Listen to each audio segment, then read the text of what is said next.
Oh, hold on.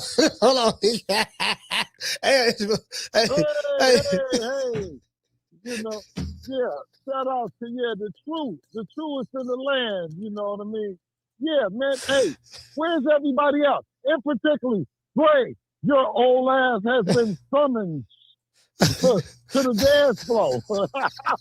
Listen, I know everybody is peeking. I want you to add everybody that's listening because it's somebody that's missing. You dig? It's Monday morning. Hello, where they at? Or I should say Monday afternoon. It still feels like morning to me because I woke up blessed by the best, praying for the rest. Gray, your old ass has been summoned to the dance floor. You did? Yeah. And I know you hate to hear my voice. It just turns your stomach, Gray, don't it? You know, I know right now you're hearing it right now on that back porch. No, you might be on the front porch. Nevertheless, you're on one of those porches and you saying this goddamn Bill Haney. Yeah, it's me, Gray. You've been summoned to the dance floor. I don't know if you want to call him, right? Or do you want to page him, coach? Because he's probably still got a pager. You did? You know, since he's so gully with it. You did? Hey, Man, shout out to the chat, man, and shout out to everybody, man. What a wonderful, I should say, weekend of boxing, as usual. man, Bill, look here, man. Check this out. I saw the video you dropped where you was after the Lamont Roach fight, Lamont Roach and Esau Pitbull Cruz fight. You know, you gave him some advice. You praised him for his performance, and you said something about do the Devin Haney, and you said something about next time don't make it so close. Don't you know what I mean? Like you got to really separate yourself in that fight. What what did you mean by that? Because when you said do the Devin Haney, what you meant by that? Well, shout out to Ashaki Foster putting a jab on Stephen Fulton all night. I mean, he managed to pull out a performance we didn't get a chance to salute. Yeah. O'Shaquie, you know you bad. Listen, you know you bad and you moving when they just say your first name. You understand what I'm saying? Yeah. So shout out O'Shaquie if you can hear what I'm saying. Shout out to you. You know what I mean? And what you guys been doing. The Foster family, another good family in boxing. And I'm happy to see them. You know what I mean? Bittersweet. But, you know, shout out to Stephen Fulton and hopefully that he gets back because, you know what I mean? The game, I don't know what the game, you know what I mean, is going to be like without having him around. You know what I mean? You know, he's a little bit older than Dev, and we've watched him, and you know what I mean. So it was bittersweet, but shout out to them, you know, because they made up tonight as well. Okay, but you still ain't answered the question. What about Roach and Pooh Cruz? Oh no, definitely. Listen, what I'm saying is it's one of those times where Roach and you know, senior and junior, they got to go back in the lab and they got to just get over that hump. They right there, but on that particular night, they didn't do what I know Roach and them to do is be elite boxers. Yeah, they all through the amateurs, you know, and into the pros. But he started speaking one of those talking points of the media, and it was the same thing that we went through with Garcia when he said his no. He told, I think he told Cameron them that he wanted to go in there and destroy Pitbull. He wanted to, you know, he had got emotionally invested. Yeah. And it's something when you have a technician, a boxer, who becomes emotionally invested in something that's not their style and their way of doing things. So on that particular night, Saturday, one of the biggest nights of his career, he wasn't himself. Shout out to Pitbull, the Cruz team, and the whole media machine that influenced Lamont Roach, to do something and be something that he wasn't on that given night. I mean, it's all part of the game. I see what you're saying. He chose the wrong style. He was trying to bang with a puncher, and he took a lot of unnecessary shots. On the biggest night of his life, he fought the fight of his opponent. What a wonderful job the Cruz team and the media and everyone did creating a narrative to have this young man go in there, and he's looking back on, he's like, God damn. I prepared all my life to be influenced to fight a different style fight than being the true boxer that he is. Yeah. You understand what I'm saying? And that family represents right off of that DC, when you think about that, when you think about DC and all that it brings. Slick fighters. Yeah, you're right about that. Because he fought the wrong style. He went in there trying to bang with Roach. trying to bang with Cruz. And instead of boxing him, swimming without getting wet, instead of fighting him the way like a Pernell did Julio Cesar Chavez or how Devin Haney did Regis Prograde. Can I say that? Two extremely talented hotbeds and markets for fighters, no different than Philly and DC. Shout out to them. Yeah. But when you talk about hold on. When you talk about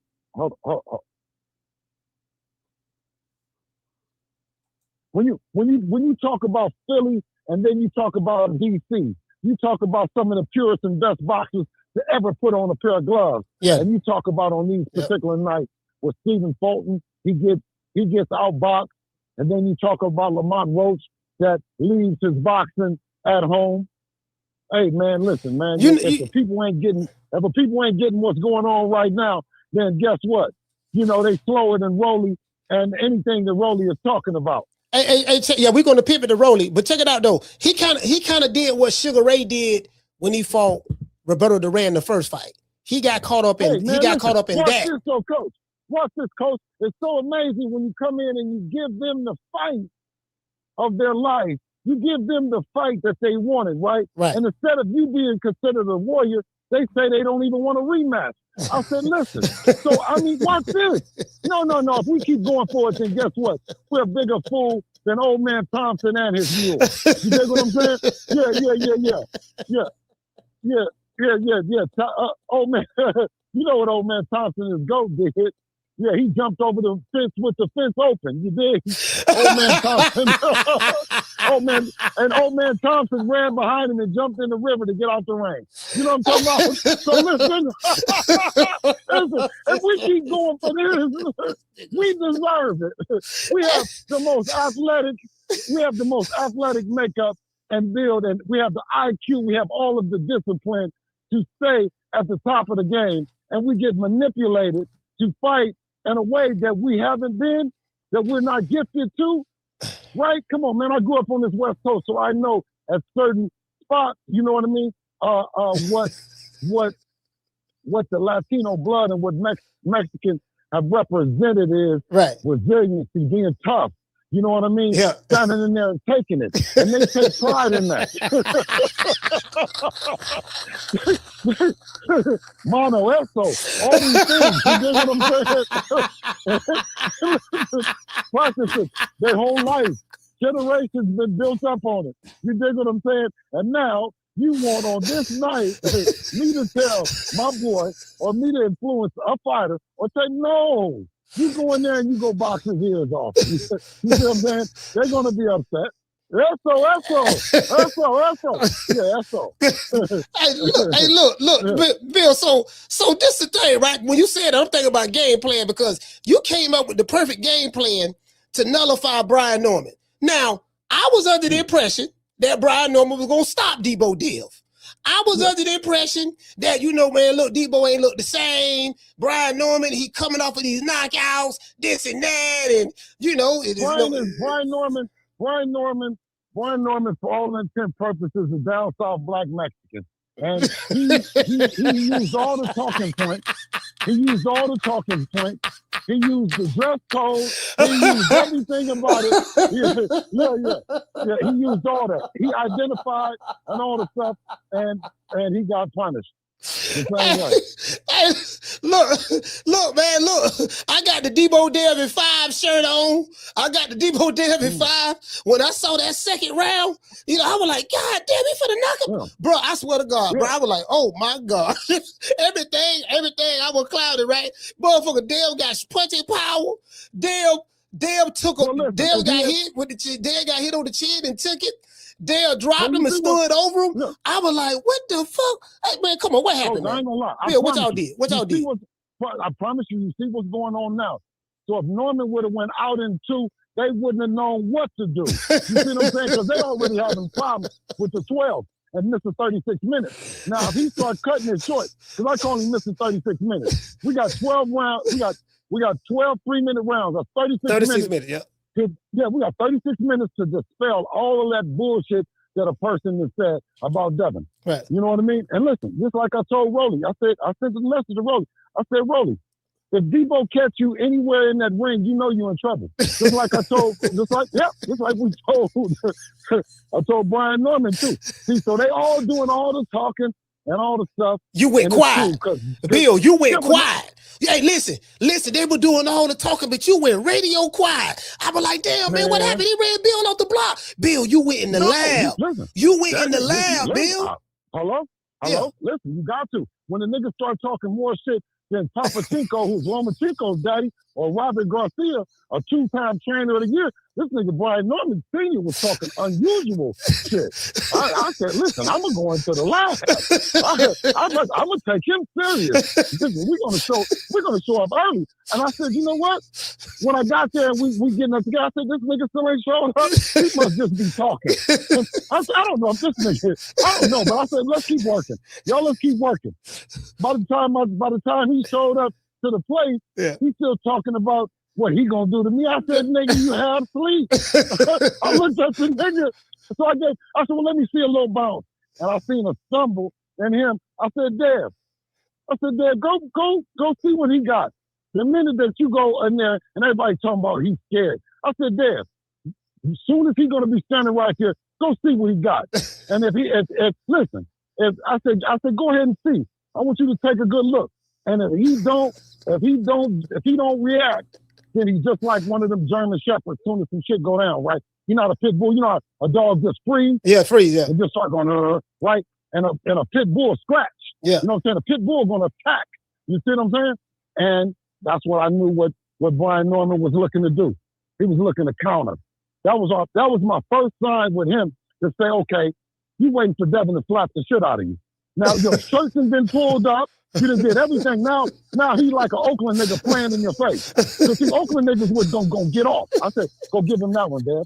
Go give him that old, you know what I mean? Rule number 77. You know what I'm saying? So he put the rule number 77 on him, right? And he didn't move. I said, well, this motherfucker, he gonna have to slap the shit out of him for something to happen, right?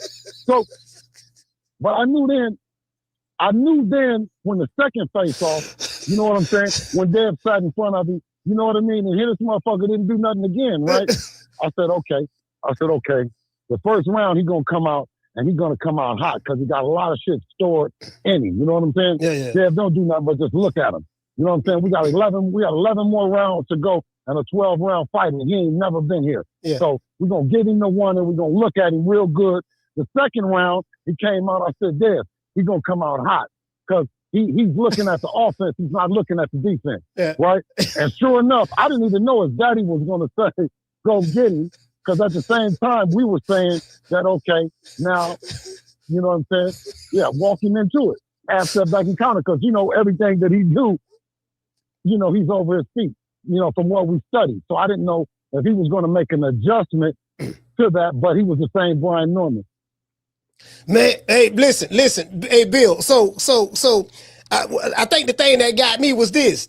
I say, because I remember when I had Brian Norman Sr. on the show and he was on Mill City in different places. I was like, man, look, man, you coming out on doing these videos and you telling Bill and you saying to everybody, well, Devin Haney do this wrong. Devin Haney do that wrong. He better fix this before he fight my son. He better fix that before he fight my son. And I was asking him, I said, look, man, you don't think you like giving away like the game plan or saying too much? It's like a football team, right? You know, I had never seen no shit like this in all my life.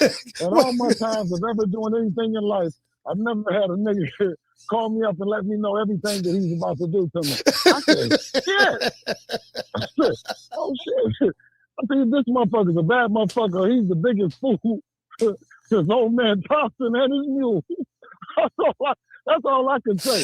You know what I mean? I say, listen, hey, I don't know what old cockamamie kind of scheme he got that he's going to mentally mind fuck me into believing that I'm going to let you do all the same shit that you're telling me. So I don't know what old cockamamie story he got down there. What he devised down there in that goddamn garage. Hey, that Bill. shit might work on cars. That shit don't work on human beings. I'm telling you. That's some more kind of mechanic shit or something. I don't know. You just tell the customer, and then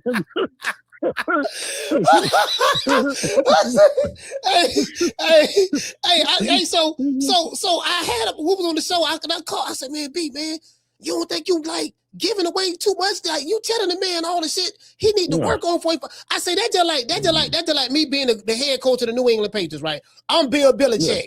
I'm getting ready to play. I'm Bill Belichick. I'm getting ready to play Andy Reid, the head coach of the Kansas City Chiefs. And I'm calling Andy Reid. Yeah, dog, that left tackle you got, he like to do a stutter step before he stick his arms out to block the defensive end. Well, every time he do that, we gonna duck up under. Don't do that. It's like Belichick telling Andy Reid what he gonna do, what they need to work on before we play this Sunday. No, because really, Coach, you got to understand. It's fair in the sense of everybody's been watching Devin for so long since he's been an amateur. So much data and so much film to watch on him. Yeah. And you know, that's why a lot of times, you know, especially under the light, we can't give or fight in a way that we fought before because that's the one that they prepared for. That's what they prepared for, yeah. Especially when you have, you have guys like Papachenko, you have Robert Garcia. These guys study and they can see you one time and see your pattern and see your habits. So we try to do as much as we can on that fight night and say, okay, can the fighter across from us be able to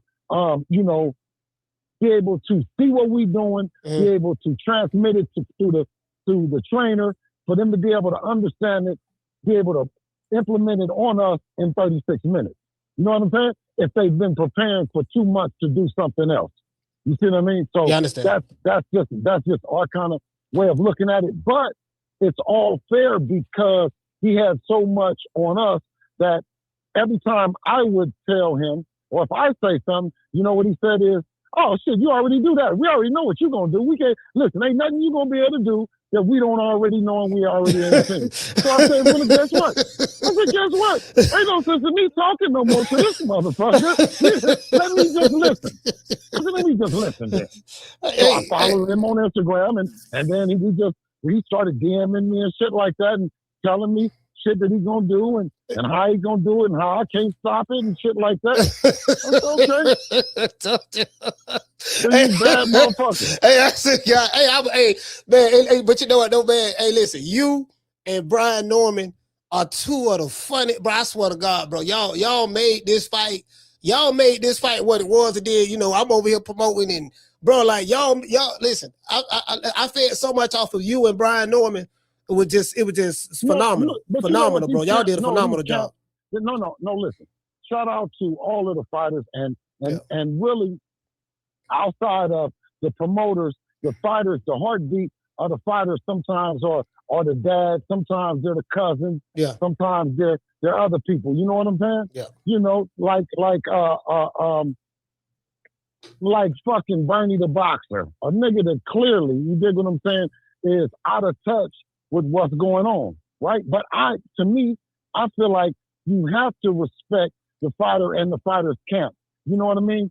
Brian Norman Sr., out of nowhere, he showed up with a son, right? And I said, well, where the fuck did this son come from? You remember his son that was in the motherfucker? I said, listen, you got any more kids that you ain't introduced in the promotions? Because we're going to include all the motherfuckers and make them all be a part of it. Brian Norman wasn't even on the stage. I was part of saying that Brian Norman needs to be on the stage just like me. You know what I'm saying? Even though when I'm on there from a promotional standpoint with Devin, you know, leading the charge in terms of our team message. But I really felt like Brian Norman needs to be on there, and I felt like Tunde needs to be on there. Yeah. Because those are two heartbeats of those teams, and they're able to convey the message and the sentiment and everything that's been going on into the fight and all that. But guess what? Brian Norman still, I said enough's enough. That's when I wanted to fight his motherfucking ass, because it was the last straw. I said, you don't even want to thank me even now? I've thanked everybody on the motherfucking stage, past or present. Yeah. This motherfucker, you know what I said, Coach? I looked up and the motherfucker had said one yes ma'am and one yes sir too much. I said, motherfucker, I'm the only person you mad at. I said, how the fuck am I the only person you mad at, motherfucker? When me and you made the fight one day on the Boxing Voice, we talked about, but you mad at me.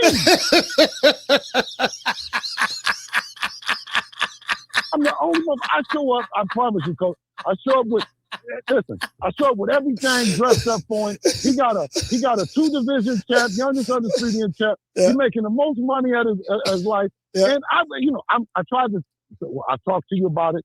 Then you got to the point that me and him didn't talk about it. And then I said, God, it was somebody else that talked about the shit. And I said, well, however, you still mad at me. I'm the only person you mad at. Now, you got on the same pair of glasses as me. I don't know what I'm going to do with that set because I got different models. Yeah. The nigga showed up with the same glasses, talking the same shit, but mad at me. You know what I mean? If that's ain't the most asinine shit, you looked in the mirror and you got mad at yourself. Because I'm doing the same thing. Like he said before, he says, I still is doing what we would want to be doing and all the other stuff. But then the whole promotion, and even after. You see what I mean? And you can't help but go look at, he can't go help it but look at his garage, like I might look at my garage or my house and think, oh, Bill Haney. Because you see, when I was out, if you go look at when I'm passing out plates, I said, thank Brian Norman Sr. and Jr. Yeah, you did. Hey, hold on. Yeah. Let me show it. Hold on. Let me show it to can I show it to the people? Yeah, please. Let me show it. The last, but go to the first one that's on my page. Yeah, this the first. No, this ain't the first. No, the second one.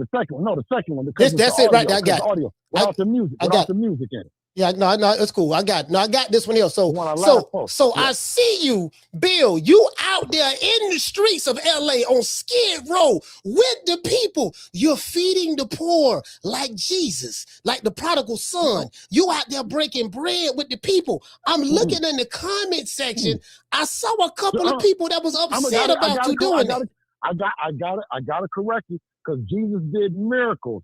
Listen, we whipped the shit out of Brian Norman Jr. and Sr. We brought the money back home, and we passing some of it out and doing our best work to spread the cheer and to absolutely. Yeah. Hey, well, let me play it for the people. For all the people who haven't seen this. Please do, King. Yeah. Please do. Turkey on the shake. Compliments of Devin the Dream Haney. Bless your heart, King. Compliments of Devin. Gotta go to the other one. Go to the other one, Coach. All right, I'll go to the other one. Hold on. Go to the other one. Shout out, thank you to Brian Norman Jr. Thank you, sir. Brian Norman Sr. Yeah.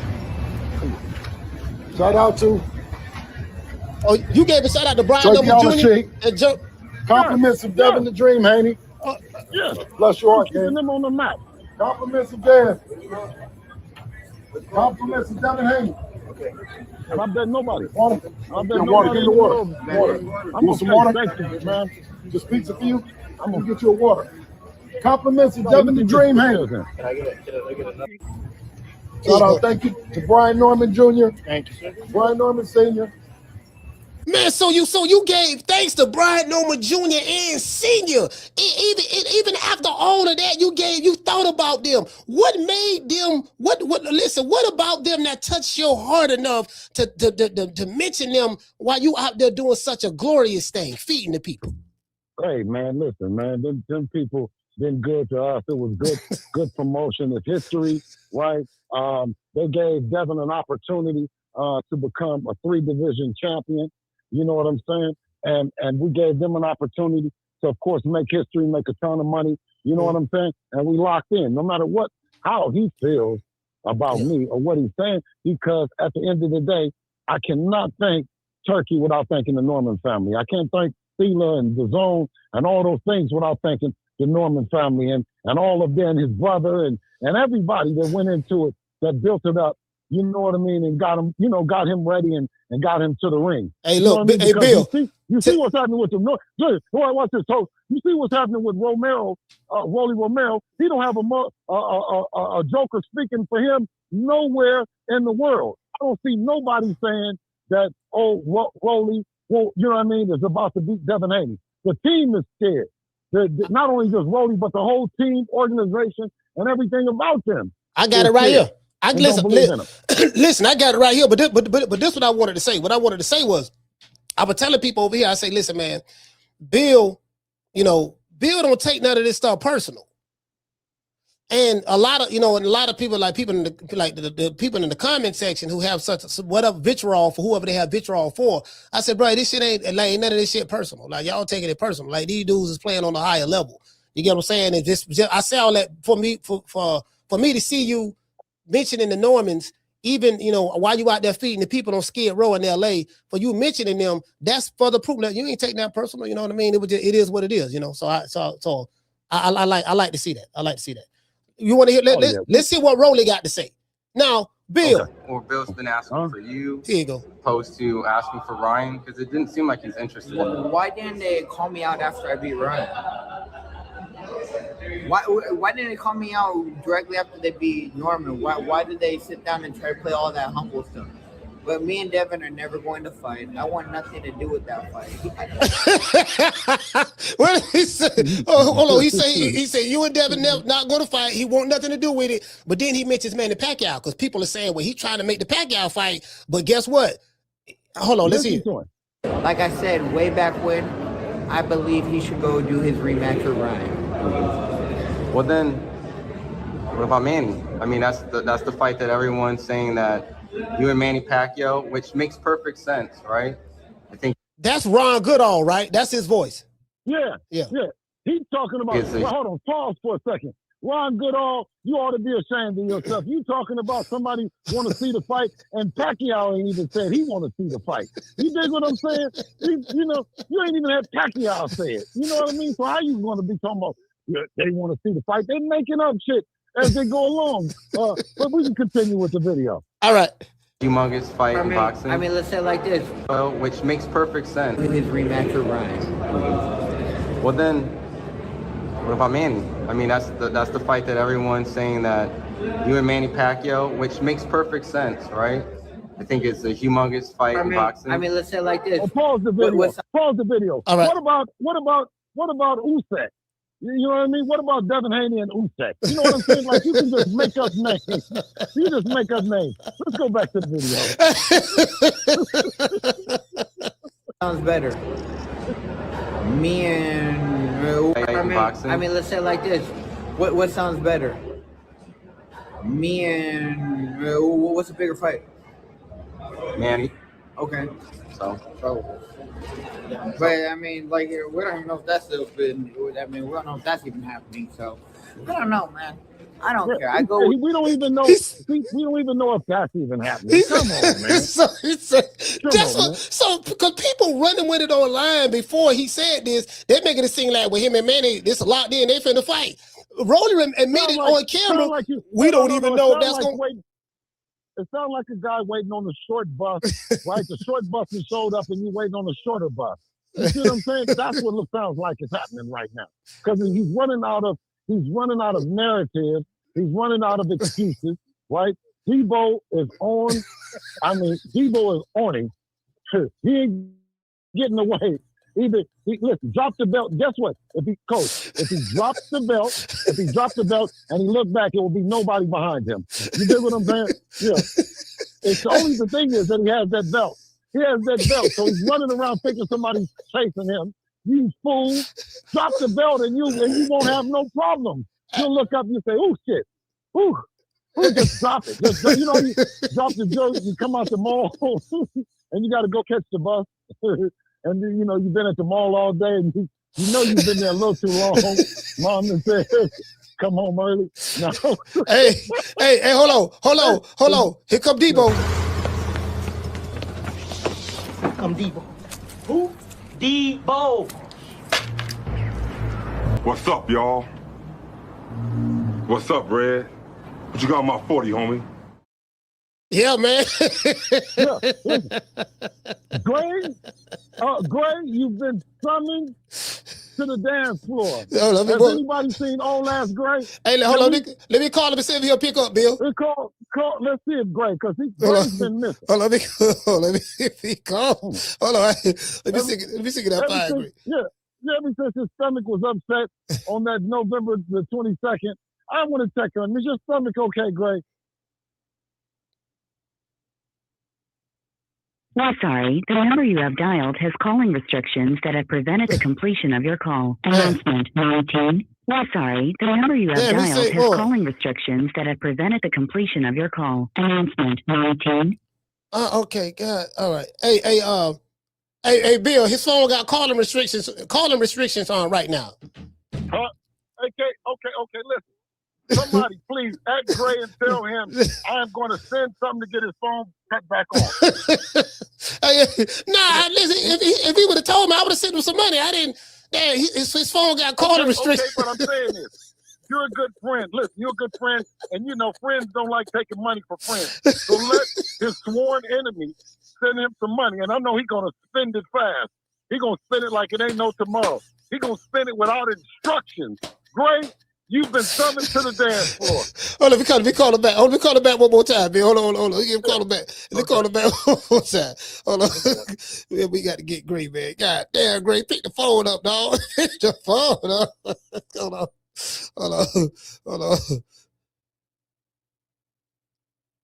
Well, sorry, the number you have dialed has calling restrictions that have prevented the completion of your call. Announcement 19. Well, sorry, the number you have dialed has calling restrictions that have prevented the completion of your call. Announcement 19.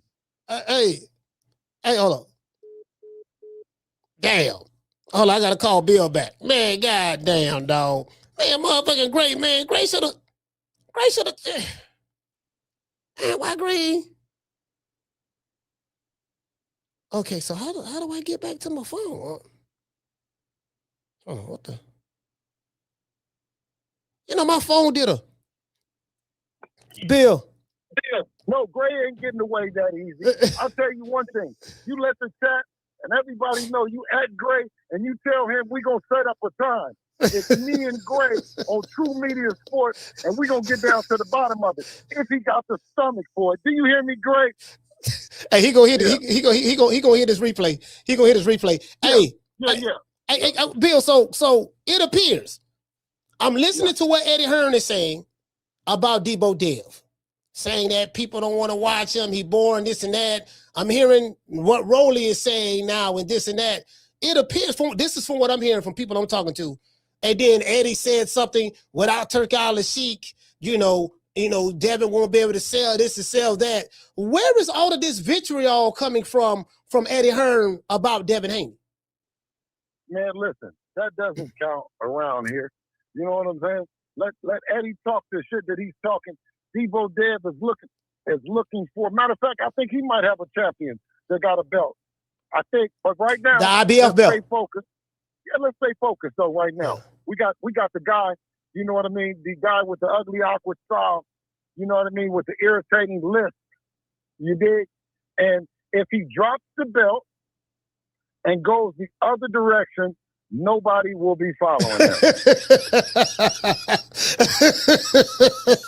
Hey, so if he don't want to fight you, how you gonna make that fight?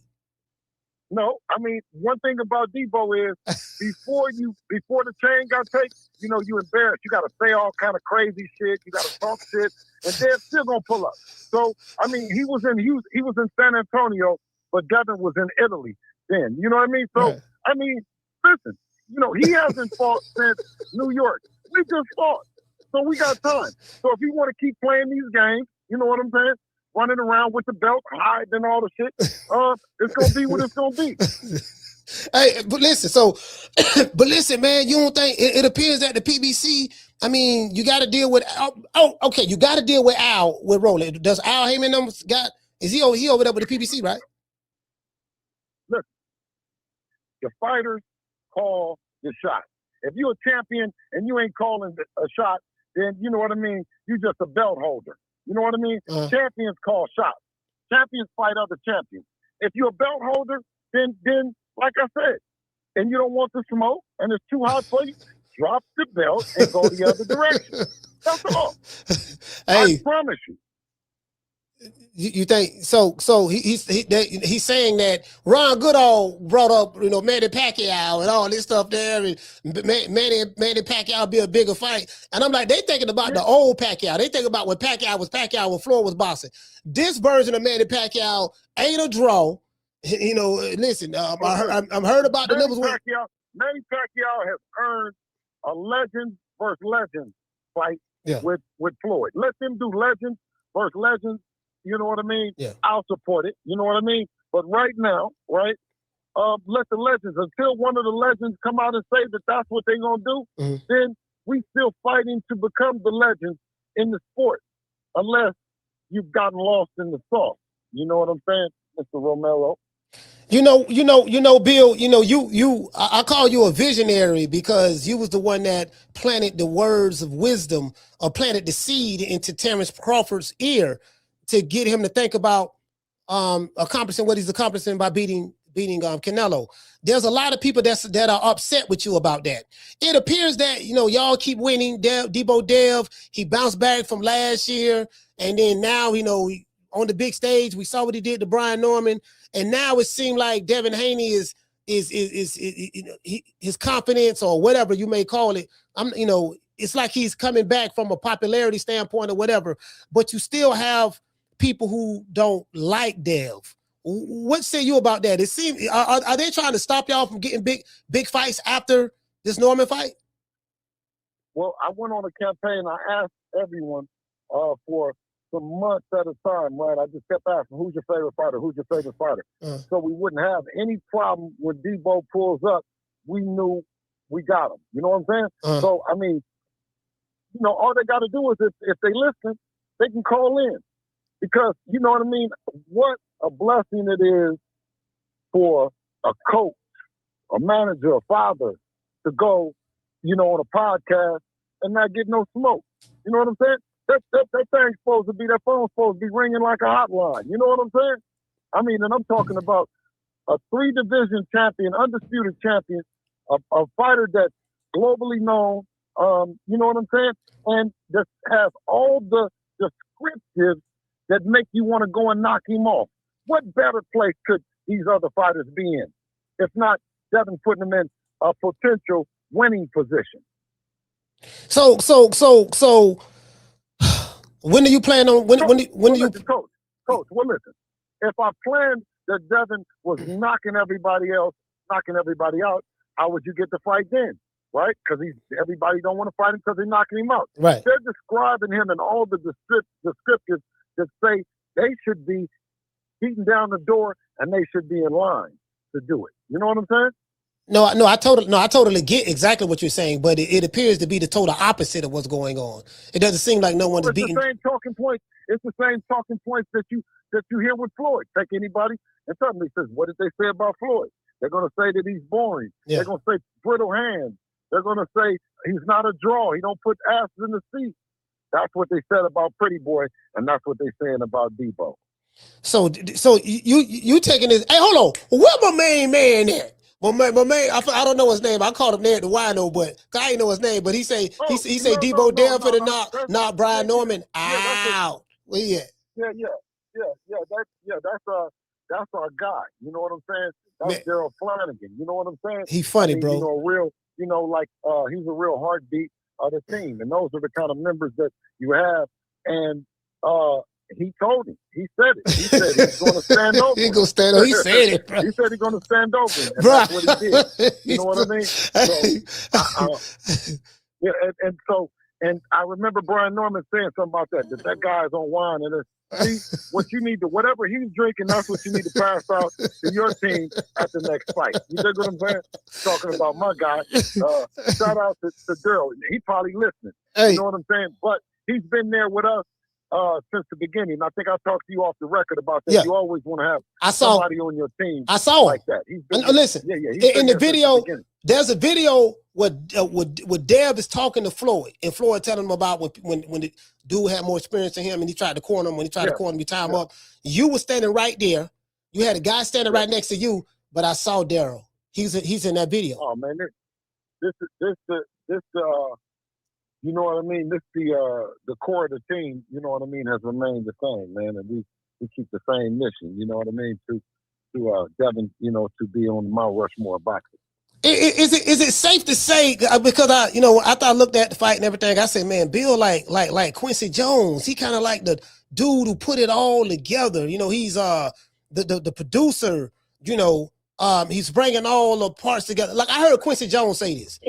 Cause somebody said, well, how the hell Quincy Jones the producer? He don't play no music or nothing. He do, but he don't make no beats or play no music. And I say they don't know what a producer is. And when you have super talented people in the room and you can bring out the best with no confusion, you know what I mean? I think that's what Dev points out, you know, when running those camps. Because when you have a camp, I mean, and you got a lot of egos, you got a lot of information being wanting to, you know, be passed out, you got a lot of information being received. So, you know, channeling all that and have the wherewithal to, you know, to give each person the stage that they need and the time that they need. You know what I mean? I just thank God for the patience and the wisdom we're dealing with it, you know, and maybe continue to have success with the team that we have. Yeah, but that's what I'm saying. Like for you to have the humility to be able to pull all these different pieces together, because Quincy Jones said that, well, look, just because you got a jigsaw puzzle, right? If I put all the pieces that's laying right in front of you, you wouldn't know what to do with it. He said, but the executive producer, but the producer is the one who show all the pieces where they should go so that you can see, so you can see the puzzle together. You know, I can take Bill and get him to work with Floyd and take Floyd and get him to work with Buddy McGirt and this and that. And all these great people come together, you know, to produce a project. In this situation, you put together a team. About another producer.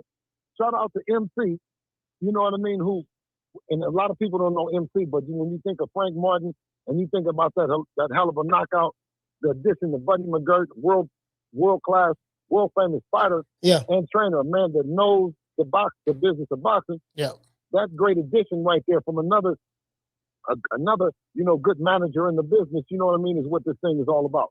Yeah, Buddy McGirt, man. I interviewed him twice, man. He, me and him born the same day. And he's actually 10 years older than me. So it's like Buddy McGirt, man. He's a real sharp dude, real sharp. And you're a student of the... I like to see Frank back on top though. I like to see Frank back in the you know, in the contention and on people's, you know, tongues, you know? You wanna talk to the people? I always do. All right. Hey, hold on. Phone lines open, y'all. 530-494-9636. And y'all get off the phone if Gray come on here. Gray come on here, watch out. I don't mean no harm. I don't want nobody to catch no friendly fire. You know what I'm saying? Hey, bro, you got some slick shit to say. Hey, Bill, I told everybody, I said 3 people I can't do nothing with. I say Bill Haney, Brian Norman Sr. and Gray. I say when they talk, I just get quiet because I can't do that with y'all. Hey, man, go ahead. Hey, you know what though? The only thing is that I don't know if Gray, speaking from experience, but that motherfucking Brian Norman, he be coming off the motherfucking hip with shit though. You know what I'm saying? No, he do. He do. Yeah, he do. Because the shit that he was sitting up saying, I'm like, man, where the fuck you get that from? You see what I'm saying? The man, goddamn, listen, the man is out there. The man is in the middle of Saudi Arabia, and he's saying, you high. I said, hey, fool, they don't even have alcohol here. What are you fucking saying, you stupid motherfucker? So you done brought that shit from, hey, listen, what a motherfucking, I tell you, that goddamn Mill City, and they motherfucking shit that they be having going on over there. He brought the talking points to Saudi Arabia. I said, no, man, you were supposed to leave that shit in the U.S. I said, goddamn, the whole place got quiet. I said, this nigga here. What is he talking about? Lock this nigga up for conspiracy. You dig what I'm saying? Hey, hold on, Bill. There's somebody calling. Hold on. Call from. Hold on, let's see. All right, let's see. Let me merge. Okay, yeah, I can merge right here. Merge. Hold on. All right, caller, what's your name? Where you calling from? Mr. Golden. What's up, Coach? Mr. Golden, talk to me. Oh, Mr. Bill Haney, how you doing, sir? Hey, blessing, King. How are you? Oh, good, brother. Listen here, man. Thank you very much. I am a Georgia boy, but you did me service, young man. You did me service. I am a Deebo Dev. I've been telling the boy they got to put some respect on Deebo Dev's name. It's me. Hey, talking to the right. Can I ask you one question, King? And you from Georgia? And you from Georgia? Can I just ask you one thing? Why did y'all leave me? Why did y'all leave me by myself wrestling with that motherfucker Brian Norman Sr.? You know he's a tough ass, man. You know he's a tough ass. Down there in Georgia, man. Y'all know. Look here, man. I can't do nothing with him. I'm 4 hours away from him. I live in Savannah. He lives up there in Atlanta, man. I'm 4 hours away. I can't do nothing with him, man. He's tough now. He ain't nothing to play with. Man, listen here, man. But listen, I've been telling everybody for months. I enjoy your son. I think he's one of the best young man that's coming up, man. And congratulations to the both of y'all, man. Real talk, dog. Thank you. I appreciate you. Real talk, man. Tell Dad to keep his head up and keep doing what he's doing. Don't worry about nothing. And Rolly, leave that man alone with that short bus, okay? You know he on the short bus, Bill. Hey, we're gonna be coming to Georgia, and we're gonna post it up on the social media. And please come out. We're gonna do something for the community and stuff like that. But we've been there before, so you can look on YouTube and all that. We love Atlanta, Georgia in particular. So we're gonna come and try to do something special. All right. All right. Well, look at this, you know, and that was skipping a hot ride for me, man. Okay, I appreciate you. All right. All right, salute, fam. All right, Coach, man. Shout out to Mr. Golden. Oh, hey, Bill. Yes. Hey, this is nice. So if you do something, for Atlanta, are you going to invite? Yes. Are you going to invite the Normans to come out? Can they come? Yes. Yes. Oh, okay. All right, good. All right, wait a minute. Bill disconnected. He gonna call back. Yeah, that'd be good. You know, he do something in Atlanta, invite the Normans out. He saying, Coach, we know Rolly was a duck. He does not quack. Hey, bless. Gonna go to Atlanta. Hey, you get what I'm saying? Yeah, man, that'd be nice though. That'd be nice to see, you know, he do something in Atlanta and then to see them, you know, to see them back together like that. You get what I'm saying? That'd be good. Yeah, man. Omar say he ain't doing nothing for the ATL. What you mean he ain't doing nothing for the ATL? What you talking about? What you talking about, fam? And you said what you said? You said that disrespectful. How was that disrespectful? How was that disrespectful? Bill. Yes, sir. Yeah, man. Hey, look, yeah, man. Somebody said that'd be disrespectful if you was to throw a party in the ATL. Do something for the. No, Brian Norman, Senior and Junior will be invited. You know, and all the other. You know what I mean? You know, real ones from Georgia. You know what I'm saying? It ain't no. You know what I mean? Us against them or none of that. I want to come and support Atlanta, and Dev has put that on the top of his list as one of the things to do. Hey, philanthropy. You know what they call it? Philanthropy or whatever. You know, you out there doing a lot of stuff for the people out there, man. Hold on, Bill. Hold on. We got another caller. Call from. Hold on. All right, remember this call right here. We did that. All right, caller. What's your name? Where you calling from? Yeah, this is Zeke calling from Greensboro, North Carolina. Hey, brother, if you got me on the Bluetooth, please take my Bluetooth. Okay. I'm off the Bluetooth. All right. What your name is again? Zeke, man. I'm calling from North Carolina, Greensboro, North Carolina. North Carolina, talk to me. Just wanted to holler at Bill Haney, man. Man, you're doing a phenomenal job, man. Can't nobody mess with Dev, man. I like what you're doing, man. Keep that boy boxing. Forget fighting that Mexican style.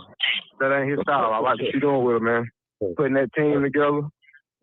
He back, man. He looking good. I appreciate all the love and support from Greensboro, North Carolina. You hear me?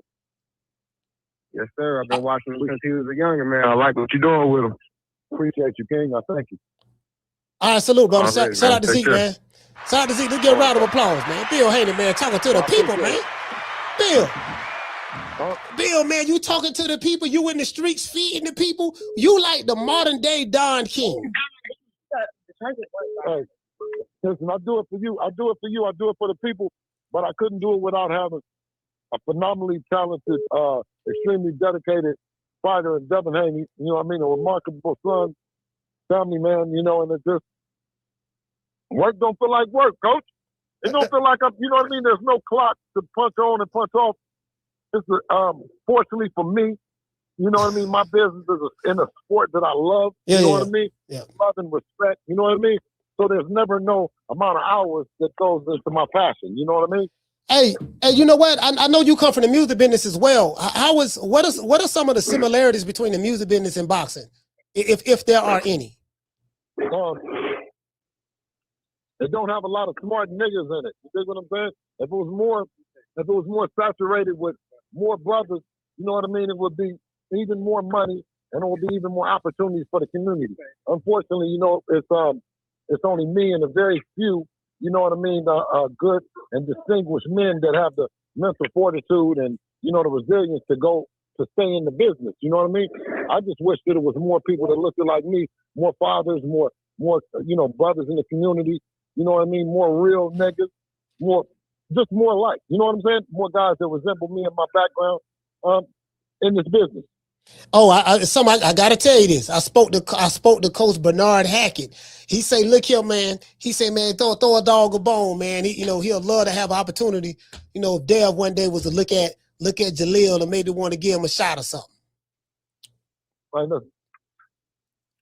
Jaleel has worked, and he'll always be a part of anything that we talking about future, you know, and present.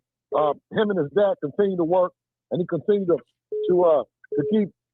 keep his fighter and his son's name on the lips in the boxing community. So for that, you know what I mean, I salute to him doing a tremendous job.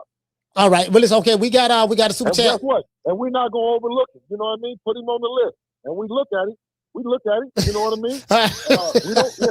I don't overlook him. I ain't gonna do the Hacker family like that. All right. Hey, so Green Eye say Rolo want to fight the elderly, and Omar, shout out to Omar dropping that dub on your boy. He said congrats to the Haneys. He said if Rolly doesn't take the fight, who's next? Well, we like to have tunnel vision.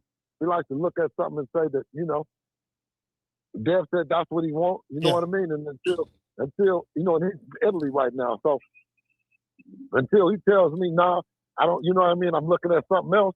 That was my assignment. You know what I mean? And I take my job seriously. Yeah. You know what I think? You know what? Now that I think about it, I think with the people that you're aligned with, you know, I think that's gonna happen. Hold on, we got some more calls. Call from R1. Caller, what's your name? Where you calling from? This is R1 from Chicago. What's happening? Town in the house. Talk to me. Hey, I just wanted to call and say shout out to Bill Haney and the Golden Child, Devin Haney, Deebo Dev. Y'all keep doing what y'all doing. Y'all not getting enough respect. You got these coons out here going against you just to go against you. Yes, sir. Yes, sir. Hey, you know, keep doing your thing.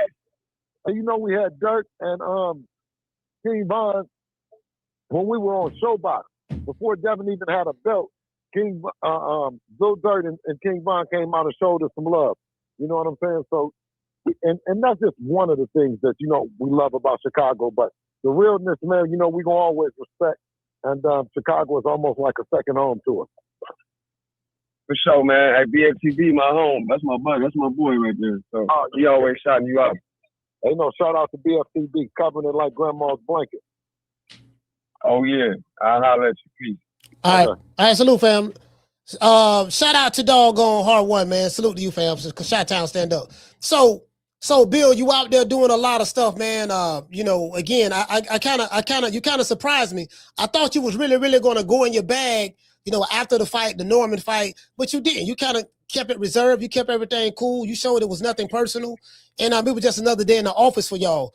I think we did this. We did this 130 times as an amateur, right? And then he does 33 times as a pro. You know what I'm saying?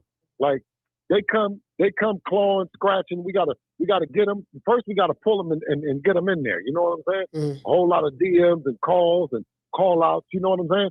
Because guess what? They be talking until Deebo show up. Because I hear him talking, right? I just hear him talking like Hackett, like Hackett. I hear him talking, right? But would he take it if I pulled up? You know what I'm saying? Yeah. Like if we really did it, and that's to be seen. I would say that he would. You know what I'm saying? Just like I thought Rolly would. You know what I mean? And we think that any other champions. You know what I'm saying? So it's not just about beating them in the ring. You know what I'm saying? Outside the ring, we got to get them in there. And I thought with having Turkey Al-Sheikh behind it, all the biggest and best fights, that would kill the narrative that it's a money situation. But now, I mean, you hear it sounds like cricket. Yeah. You know what? It's amazing you said that because, as I said before, from what I'm hearing, I see what the outside people that's bigger than a higher pay grade than me, what they're trying to do. But you actually connected to the plug, so you actually, I believe all things can happen. You explain to me. You riddle me this, Coach. Is how can they do that? And Devin is younger than them people. They don't. How do you fool the people? Can you fool the people? How long can you piss on their head and tell them that it's raining when Devin is younger and more accomplished than the guys that they keep thrusting at the people? Yeah. Right? So he's gonna say that Manny or with the fight with Manny. Man, no, I ain't gonna say that.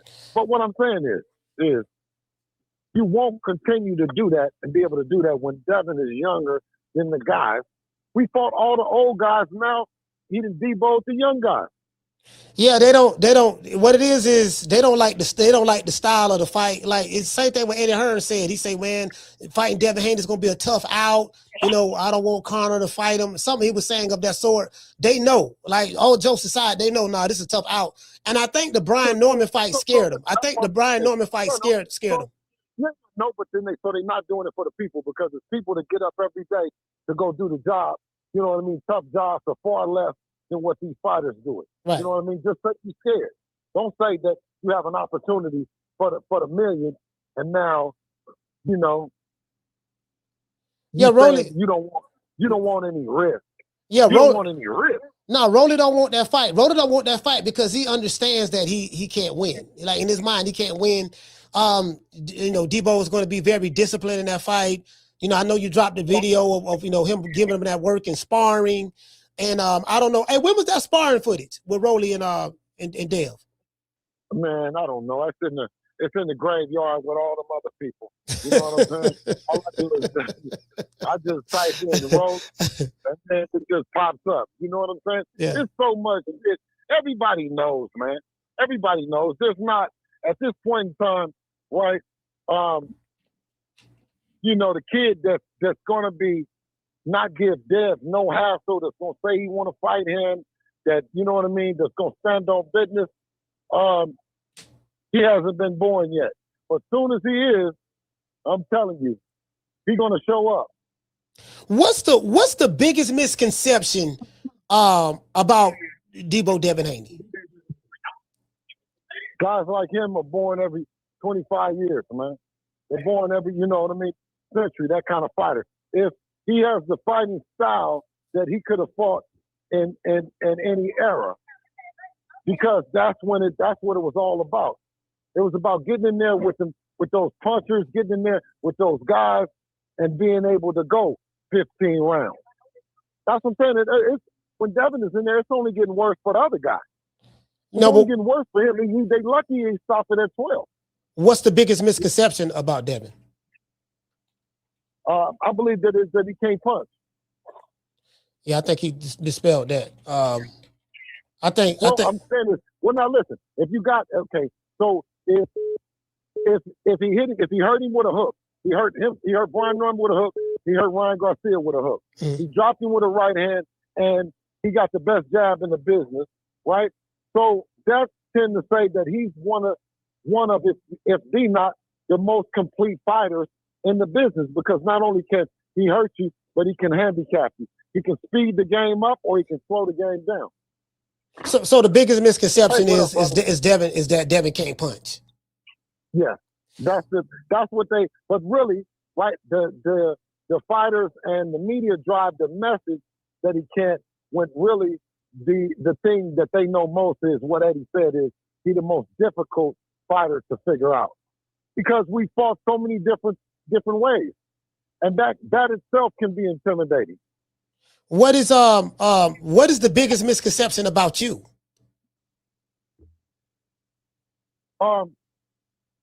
Okay, I know what the biggest misconception was that while Devin was learning from all these motherfuckers, I was just sitting there.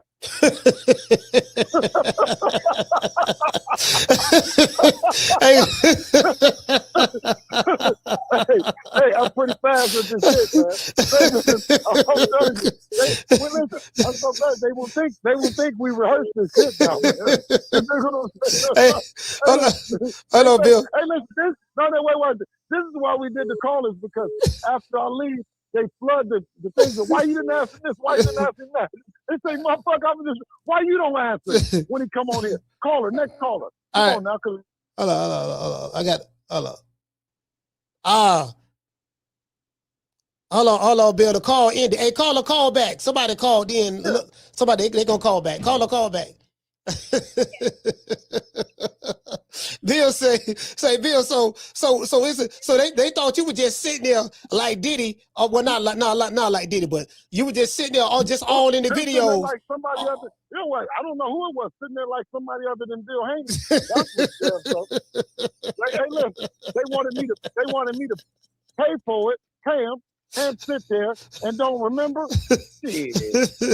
Hey, ain't no nigga from Oakland. We not gonna we gonna pay. Oh, we gonna learn that shit.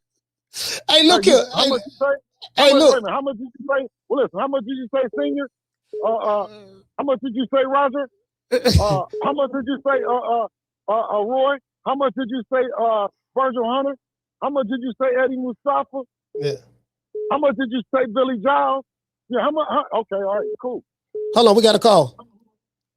Call from Mr. T.Y. All right. Hold on. All right. Caller, what's your name? Where you calling from? Yo, what's happening, Coach? This is Mr. T.Y. calling from the East Coast. T.Y. It's cold out there, T.Y. Hey, man, we stay warm over here, man. We used to it. We used to it. Okay. Yo, salute to you, King Bill, man. I'm a big supporter of you and your star son, man. Yeah. All right. Salute, man. We appreciate it. Always. All right. My question is Ryan Garcia even worthy of a rematch? I get it. Your son wants it back in blood. But I think Ryan is such a disgrace to the sport. What he did was such it was just completely disrespectful. It was undermining, and I think of Deontay Wilder. You know, I think, in my opinion, he was cheated in all three fights.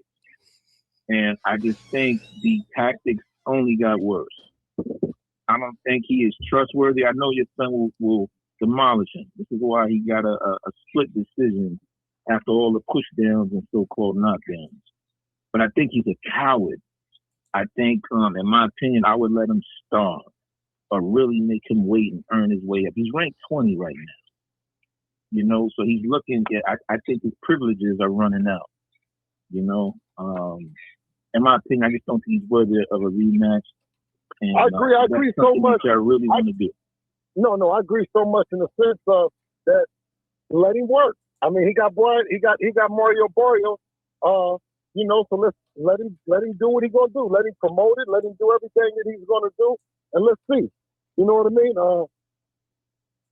You know, that's what I vote. I don't want to help him. I'm not talking about him. He has a fight coming up. The fight ain't on the table. We know that when and if he does win, right, and even when he lost, he still don't talk about Devin. He still acts like he's going to fight and he's going to do the rematch and he backs out. Listen, he could have rematched Devin before he fought Rolly. He could have rematched Devin before he fought Barrios. So I mean, you know, I don't even want to mention his name. Let him do what he's doing. And that's whatever. Yes, so I'll just call him the roid cheater. And I don't think the Barrios thing is a real thing. Because according to Oscar said he announces all of his fights. He said the other boy don't get to announce his own fight. I think it's all cap. I think he's just using the wave. You know, I mean, his only accomplishment was cheating his son, in my opinion, in boxing. So I think it's all cap. I think he's gonna try to watch the fans to see how the response is about him allegedly having this fight. But I don't think it's even gonna happen. His ass need to go to the back of the line. Go to the back of the line. Yeah. And start from scratch. He's a piece of shit, in my opinion. He shitted on the sport. He has no respect or integrity for the sport, in my opinion. Yeah. All right, salute, fam. Salute to you. And right now, this is history, Bill. This is why I advocate for you brothers so hard, man. I remember the young Ali stories. I remember all the young stories about our champions. And right now, we are in the midst of history. Another 15, 20, 30 years, you know, your son is going to be talked about with the greats. And I work in media. I celebrate media. So when I hear the tarnishing of his name and his career, I'm out there, you know, having these battles in these sports groups, you know? Yeah. But I really respect what y'all doing, man. As a father myself, I really respect what you're doing. All right, man. Salute, fam. We got other calls, fam. Salute, fam. Yes, sir. Yeah, I gotta let other people. Yeah, hey, y'all got to land y'all plane, man. Y'all got to land your plane, man. Please land that plane, please. Yeah, Bill. So you know you got supporters out there, Bill. So Bill, how has it been? Do you get as much hate as you used to get after the Norman fight, or before the Norman fight, or has it settled down now? You know what? So in person, I don't get them, right? But online, I've been looking for them motherfuckers, man. Where y'all at, man? Come on, man. Some of the haters, would you please call in? Where did you go? Where did you go? Hold on, y'all call the show, man. I had somebody just call in. Hold on, I gotta get him to call back, man. Hey, look here, man. So listen, what happened to Gray? Now this is man. I just listen, man. Gray, I think Gray got a prepaid phone. He got to put minutes on it. Man, listen, the man got a prepaid. He got a government phone. I think he got a government phone, like the Obama phone. No, I'm telling you, man. Listen, Gray, if you listen to me, I know that you're a plant. You're a PVC plant or a top-ranked plant. You're a plant. You're not even a real person. Gray is a bot. No, man, Gray from DC, man. Southeast. No, man, he from Southeast DC, man. Do we know anybody from DC that know him? Nah. Listen, I was talking to. Hold on. We got a call in there. We got a call in there. Hold on. Call from. All right. Murders this call. Caller, what's your name? Where you calling from? Man, what's going on, man? It's Jordan out of LA. Jordan out of LA, talk to me. What's on, Jordan? Yeah, man, what's going on, B8? Hey, man, how you doing? Oh, shit, he just said B8. So, you know what I mean? What's happening with you? Hey, listen. Hey, B8, man. Hey, I know your resume. I know your resume, man. Hey, listen, though. My question is this. Yeah. Coach Malachi, I ain't gonna front. The lead up to that fight, you made it seem like Devin ain't have a chance. I'm just gonna be honest with you. You know what I'm saying? No, that's true. I did. You know, and I respect you for being, huh? Coach didn't believe it on the bat line. He listened. But let me tell you this though.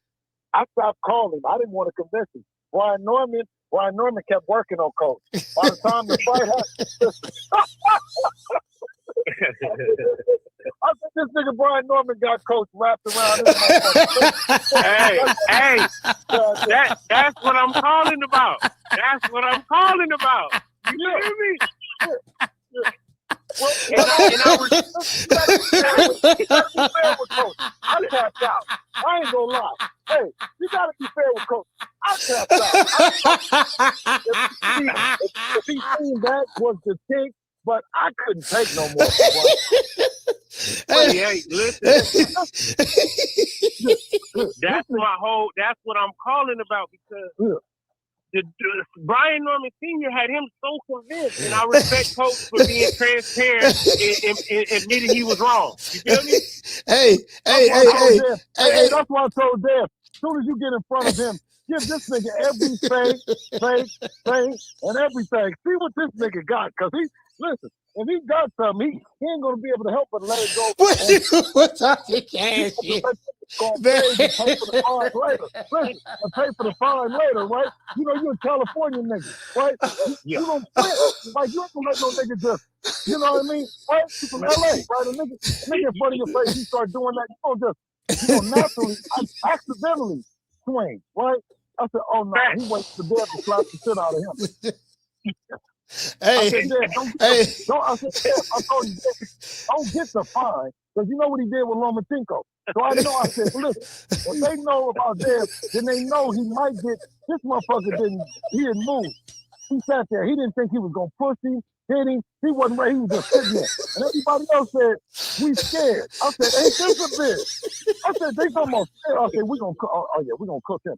But no, I took one more look again. I said, look, now when we went to the face-off, the motherfucker did the same thing too. Again, that's like when you jump in a backyard and you see the dog and he frees. Well, you know this motherfucker ain't about to taste it. He's like, wait, man. He ain't gonna do shit. No, he ain't gonna do the shit. So you just run, go hit another gate. The motherfucker ain't gonna do nothing unless you go kick it. Right. So what I'm calling to say is, Devin got a lot more experience than people give him credit for. You know what I'm saying?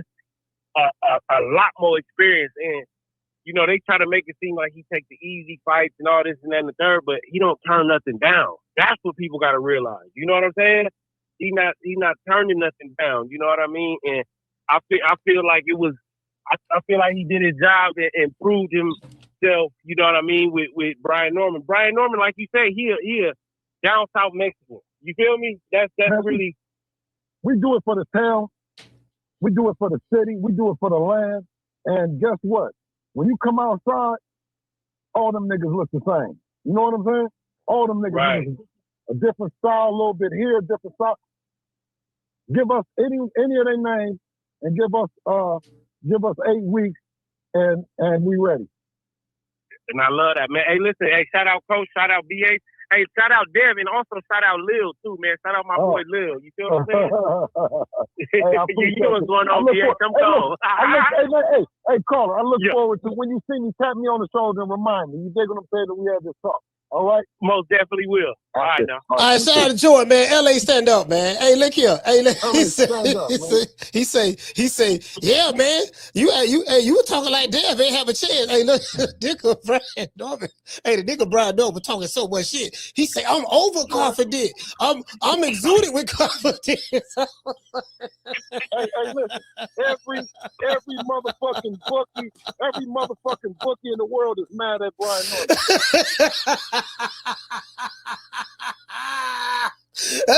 Oh shit! Oh shit! Boy, Deebo, Dev in trouble, boy. This nigga they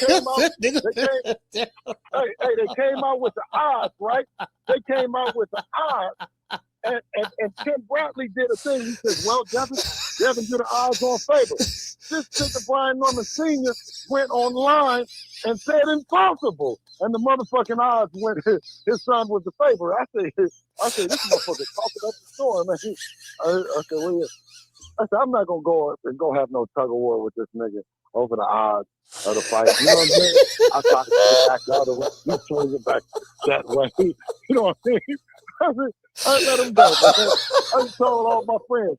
I said, I'm not a bet. You know I'm a Muslim, so I'm not gonna do no betting because we already winning, right? I said, but you know what? Let me tell you a secret, man. This nigga there in Atlanta don't know shit. His son might be a bad motherfucker, but that nigga right there, I did my homework on him. He's Hey, check this out. I had dudes calling me from Atlanta. I ain't gonna say no name. I had some dudes calling me from Atlanta. They were so embarrassed. They were like, man, I'm so goddamn embarrassed. This nigga did all this talking and got his ass whooped. He wasn't talking about Junior, he was talking about the son. He was talking about Brian Norman Sr. He said, man, he said the nigga made us look like. he knows, because at this level of play, you try to do as much intel as you can on learning about the fight and learning about that, and they say, well, you know, he doesn't come out the garage. I say, is he in there all day? In there all day.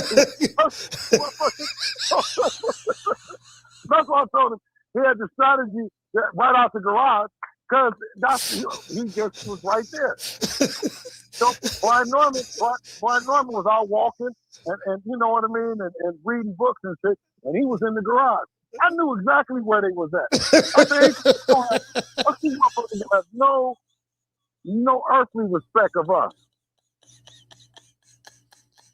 Hey, I said, hold on. I said, look now, let me tell you something now. On this level here now, Bill got eyes everywhere. I said, Bill got eyes everywhere.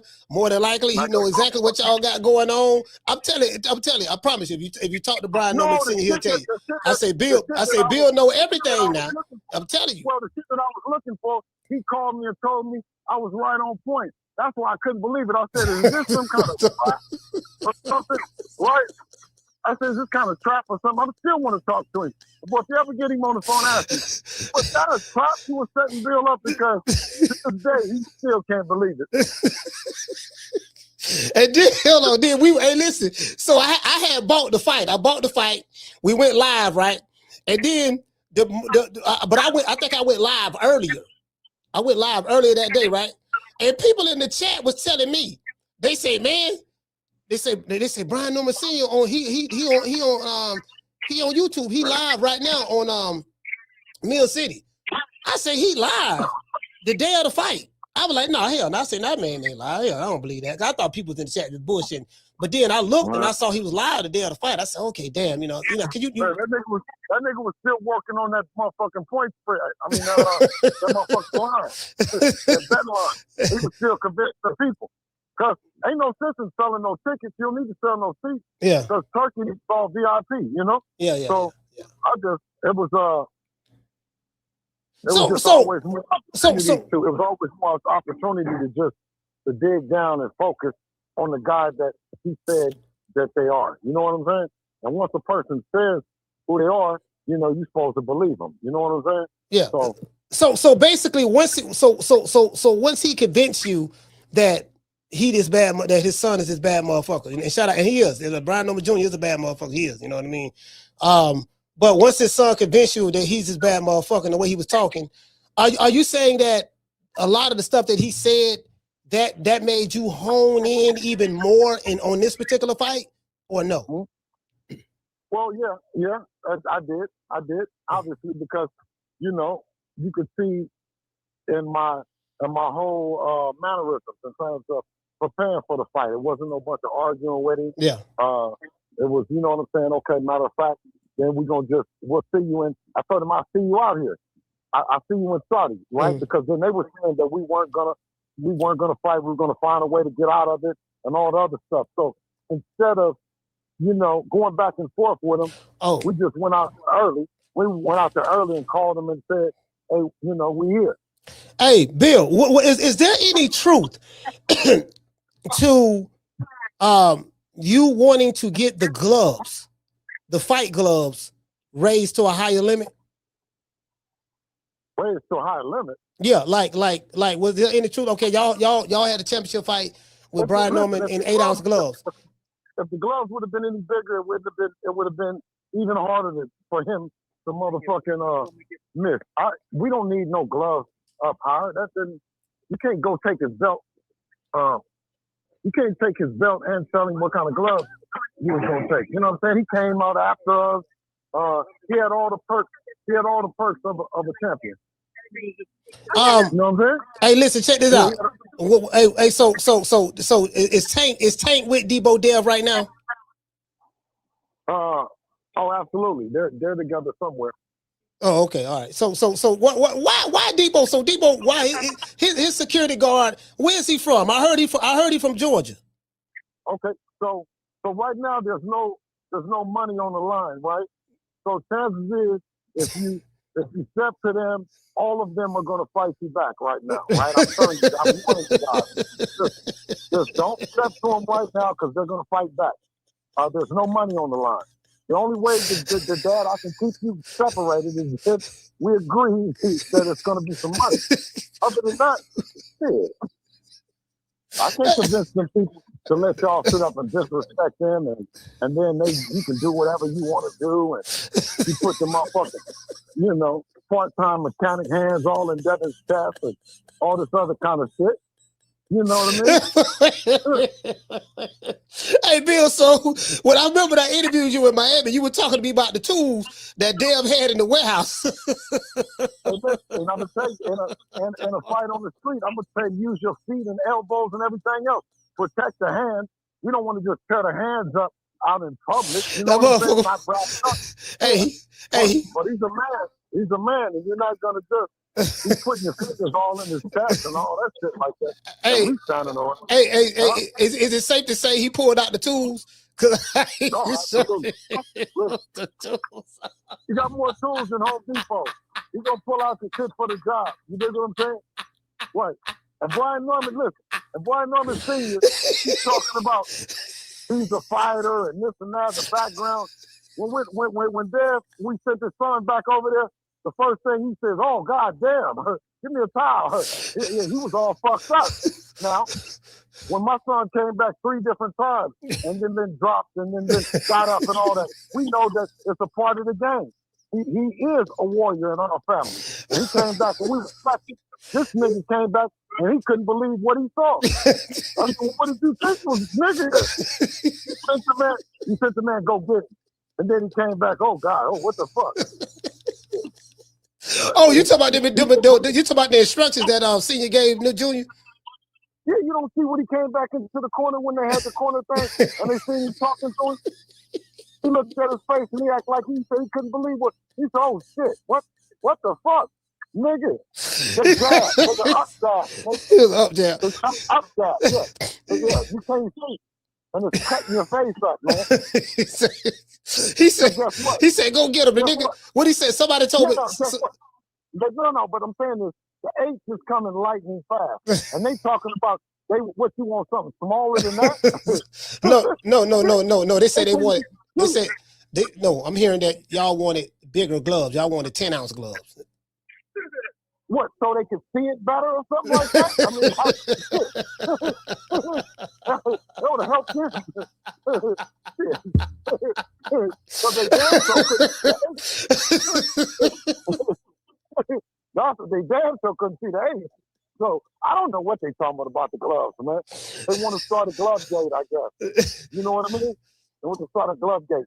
But I'll tell you this though is them A's, they cut your face up, man. Yeah. And his son's getting hit with them jabs, and he's talking about do this and do that. I told you it's the best jab in the business. He got the best feet in the business. Ring IQ, right? Laser precision right hand.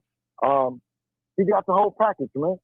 You know what I'm saying? And I think shout out to Ness over there at that Boxing Voice because, top 10 is insulting to us at 27. You know what I'm saying? At 27 years old, yeah, but all the fights.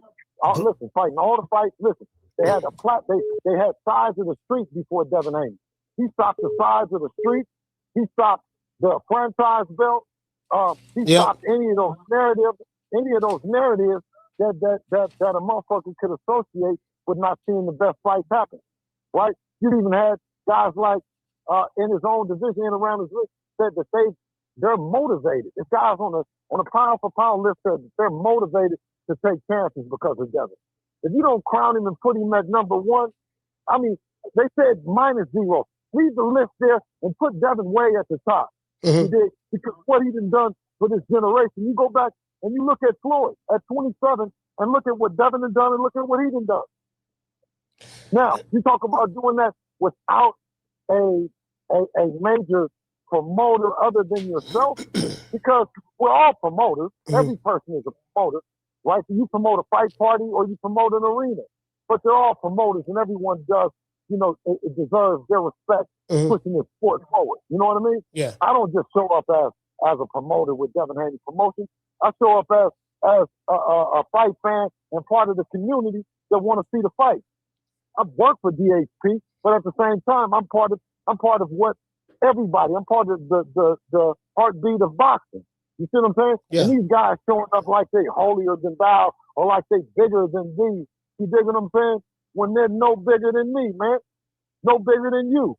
No bigger than the fans. You dig what I'm saying? Right. And then they come back and say, man, if you don't get out of here in that cheap suit that you keep on wearing over and over and over again, what is wrong with you people?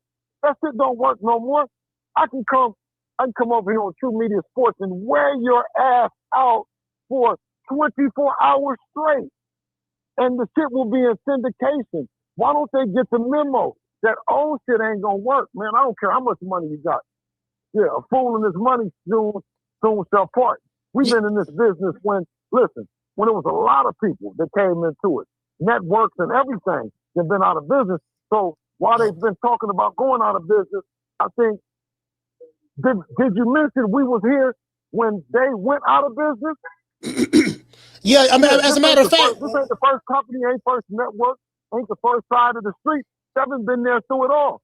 We've been there when digital started, and there was only linear television, man. Yeah. They fired the whole division in linear. They dropped linear and just ran the digital. We've been here, bro. Yeah, that's true. Yeah, y'all been here a minute. Cause wasn't y'all one of the you and Dad one of the first in boxing to like really go straight to social media with it? No, but we were the first in boxing to be born on social media.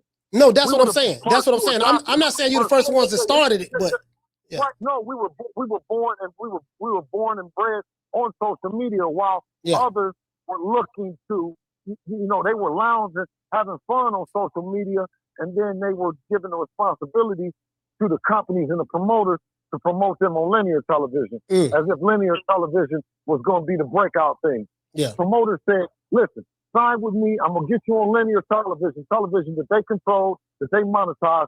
And they said, in return, we're going to blow you up. And when you get blown up, then we're going to give you a bigger part of the money. But up until then, you got to fight, and get the right to be on linear television where we're going to blow you up in your story. Right now, you go DTC. You know what I mean? Direct to consumer, right? DTC, and I said, those are the people that we do it for. You don't sit up and have no adherence to anyone other than the people that pay for the fight, the people that are inspired by the fight. Of course, they come back to us because they see the numbers behind the curtain and they says, well, you almost did it. Man, if you don't knock it off, right? Because the people that you talking about did it, don't nobody even know when they was doing it. They don't know how they did it. They talking about their numbers. Well, I mean, social media don't reflect that they were pumped up pre-fight or post-fight about that fight. You did? So I told them, listen, y'all can keep robbing if you want to, but we're going to get down to the bottom of it. Devin is younger than them. You got a chance to see Devin Haney promotions on the bill. The only reason we're running it, and we're running it hard to say that it should be David Benavidez promotions on there. It should be Anthony Yard, Tunde, and alike. You know what I'm saying? Yeah. Because the fighters are the ones that drive the promotion. And guess what? The few promoters take the fighters and pit them against us with they're only fighting themselves. No different Brian Senior. So we say to the fighters that's out there, what we call, tap dancing and shit, right? We say, bro, do you know we're the same? You're going against the one thing that you're supposed to be negotiating against. Guy, you're in charge. You got Devin Haney, you can call him and you can make the event. You can tell your promoter, you can tell the network, you can tell them what to do. Because you in charge. Not the people, you want me to go talk to the people. Either you scared or you slow. But see, Bill, this is the thing, right? I think these fighters, like everybody, there's different levels to it, the word levels, right? But I think these fighters feel comfortable the old conventional way, doing it the old conventional way. No. Stop trying to steal money because you're trying to steal money because you ain't trying to really do it. And if you're trying to steal money, you're going to end up getting fucked in the long run. Listen to Bill. Listen to old Bill Haney. You're going to get fucked trying to steal the money instead of fighting for it. You know what I mean? Because they're going to tell you they're going to protect you. They're going to do everything fight you, and they're gonna do all these fights, but you ain't gonna get paid what you're supposed to get paid. You're in the driver's seat, man. You know what I'm saying? Pull up on the motherfucker. You got the motherfucker's numbers that you want to fight. You got the social media handles. I'm a manager in the business. I'm saying this. Yeah. You know? I don't say call me, but call somebody like me if you don't understand what's going on. You are in charge. The people want to see you. Yeah, you know, I don't. You know what? The fighters don't understand that concept. They don't even understand brand building. They don't even know what a brand is or how to build it and stuff like that. So that's what I was saying. That's why I called you a genius. I say, man, Bill figured it out. Because I see what's going on. I say, this dude, he know his shit. You get what I'm saying? And the fighters ain't gonna listen to me. They don't understand it. I come from the music and marketing, and you know. No, but I'm saying this just like I said before. We're all doing this thing, this wonderful thing called boxing that I'm passionate about. For me, it's always historic. I would love to do something with Don King. Yeah. I don't know how Devin would feel about it, but I mean, it's historic. Every time we get together with Top Rank, it's history. Yeah. You know what I mean? The rivalry with Oscar will continue to go on. You know what I mean? And now the newfound rivalry with Eddie Hearn. These are the things that are storybook and made for TV, right? Now the executives will say that they're running from it and they're trying to create these other storylines. But you're the death to boxing. That's the cancer to boxing. Instead of saying, okay, well, this one fighter, that team and all that, it's just their time. We got to beat them. You know what I mean? You run with the old narrative, which is, like I said, is death to the sport, because then you sit around and hope that we have this breakout performance with this fighter, and we have this guy that will fight anybody, this guy that everybody is talking about it, everybody love him or hate him or whatever, and then you say, you get a guy up there with a high-powered lift to shoot off a Uzi of bullshit, saying, I'm just not gonna fight him. If that's not the most ignorant grammar school shit in the top of the game while having a world champion belt, you could say. Yeah, but I represent being the world. I think UK, the US to the UK to Australia to Saudi, and listen, the thing is, with the ring belt, it's always been the biggest belt, and we respect it. And Deebo knows that's the one. But any guy that has a belt or any accomplishment in or around Deebo, he's gonna go do that. That's just the way that he is. He told you, I said, man, listen, the man want to fight everybody. When you talk about some kind of organization or some kind of strategy that goes into it, man, them guys do more ducking behind the scenes and felonious captain behind the scenes than they do in the front of it. Who is Rolly's promoter? I think Rolly just got through doing an event that we were on. You see what I mean? So for him to come back and do the same event, right, is right in line. He said that he was waiting 6 months to do, he was waiting 6 months, wasted time to do an event with Ryan Garcia. So for all intents, to answer your question, who is Rolly Romero's promoter? The same promoter as Devin has. What do you want to call it? Yeah. What's the name of it? What do you want to call it? What is Rolly? I mean, you know what I mean? Put the name on it. Whoever Rolly's with. You know, I don't even know who they, you know, listen, man. It doesn't matter. Yeah. We was with Lou DiBella when he was with George Kambosos. We was with Eddie Hearn for Regis Prograis. We was with Bob Arab for Lomachenko. You know what I'm saying? Yeah. So it don't matter. Whatever his name is. Yeah. But the thing about it is, if he had a team that believed in that bullshit that he's talking about, then they would be saying something too. You know, shout out to Jolene. You know what I mean? He did a great job in that promotion as well. Hey, Bill. Hey, look. Hey, what did they say? What did the powers that be say about the promotion of the fight, the online attraction? Because we had it jumping over here. We had it jumping. I know that. well, that's the thing, right? Is that we come back and Ron Goodall and all these other guys say these dumbass questions. You know what I'm saying? I remember days when we used to look forward to the fight coming on and getting it popping. You know what I'm saying? Yeah. Just like Drake say though is Drake says that he makes the music that you party and dance to. You know what I'm saying? Devin, fortunately, you know what I'm saying? He fights for everyone's entertainment.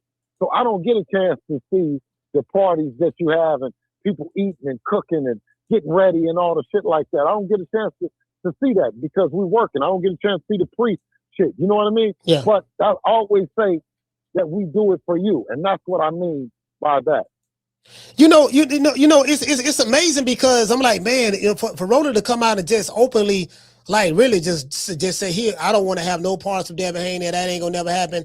It's like he just openly ducking. Did you get what I'm saying? And yeah, but he didn't say anything. That's gonna inspire you. And when you go sit in those seats and you look at you look at everything, if it doesn't inspire you to get in the ring and want to fight, I think, you know what I mean. I know from seeing Dev as a fighter and watching him and listening to him, every time that he's in those seats, right, he gets inspired and he wants to fight. You know what I mean? So for Rolly to say that or be in that space in that energy, it's disheartening to the WBA and what they represent as a championship organization. But this is the thing, though, right? Dev, Rolly, both of them came up under Floyd Mayweather in some point in time. Am I correct? Well, Floyd Mayweather is a complete era of boxing. You right. know what I'm saying? Right. That we have to attribute, a lot of things happening. You know what I mean? From a business perspective on our end and with me, of course, and as well as Devin, and fighting. I think that Rolly coming from that era when he uses any kind of talking point, business related, you have Floyd, the receipt with Floyd saying, right. We're trying to see what's happening with Devin. And Devin has gotten even bigger since then. And also dispelled any narrative in terms of the other things, power and is he going to stand in the pocket or can he stand in the pocket and those kind of things. You know what I'm saying? So there's no narrative that can fit anything that he didn't say. And once again, I'm saying is we were only talking to him with respect that the fact that he has that WBA strap. If he was to drop that motherfucker, you wouldn't be thinking about it. Yeah. Hey, no, listen. He would look back and there would be nobody there. So he's a belt holder and he's holding on to the belt for conversation. He's not holding on to the belt for elevation. Right. Because now it's an opportunity, right, that you have a fighter that you can elevate your career to where it's there to another position. We look at the belt as being that kind of opportunity. Rolly, Rolly is. He gonna talk. We're gonna finally vindicate because I really believe this, Coach. This is the biggest grudge match that can be made right now in boxing. But this is the thing, though, Bill. Like, what I don't understand is this guy came up under Floyd. Y'all, you sparred him quite a few times. You're very familiar with him. Devin Haney has gotten a lot better since then. Rolly Romero has gotten better since then. He has the trainer, I think Salas, the one who used to train Ugas. So for me, it only makes sense for that fight to happen if y'all ain't gonna fight Ryan. Look like Ryan got a fight up already, so you can't worry about him. But Rolly Romero, if he don't want to fight you, bro, like the man is making it abundantly clear he don't want no parts of Devin Haney. He said that fight will never happen. That's what he said. Well, there's other guys that have said that the fight won't happen and the ship has sailed and a lot of other shit been said. We like once again, I can't reiterate it enough. You know what I mean? There's nothing about him that makes us look at him in any way. I mean, we look at all the belts at the division. You know what I mean? And ultimately, right? That Dev is in Italy. But the grudge match of everything the dudes have said, now it goes against everything that he said. You know, he didn't talk shit, said what we ain't. So, okay, as long as the fact that the people are saying that he ain't shit, he's a belt holder, leave him alone, he ain't no good, and all that other shit that we know him to be in a different class than Devin. You know what I'm saying? But we look at boxing as a whole the same way. We look at them all the same. You give us 2 months. Give us 2 months, and we're gonna take care of business. So you plan? So Deebo Dev plan on being the undisputed at in the welterweight division? Because I know he's chasing legacy as well. So is that the plan? Well, I know that at 27 years old, time is on our side, right? They can't wait us out. You know, with 135, you know what I mean? We had a lot to do and a lot of sacrifice to make. And the sacrifice now is the same thing at undisputed. They're playing the same games that they did at 135, that they're playing now at 47. But the thing about it is, I was like, damn, man, he's younger than y'all. How are y'all going to wait him out? Yeah, they can't wait him out. Yeah, because they're going to be older and all that stuff there. And I'm saying is, and I'm saying is, what about their team and their confidence in preparing day in and day out, make them say, okay, no, we're not going to go for the big money. All right.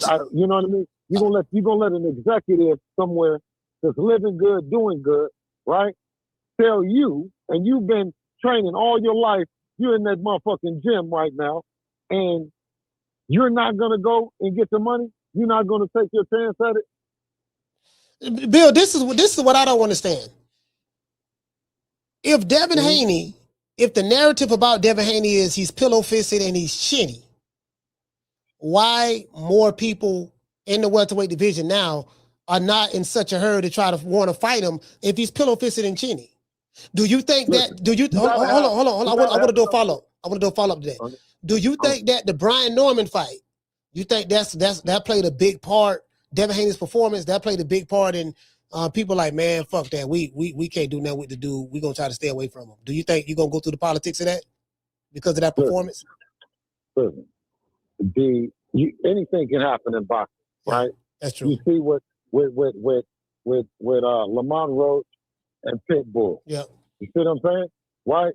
So with that saying is, every fighter that has fought Devin, they've gotten the max money.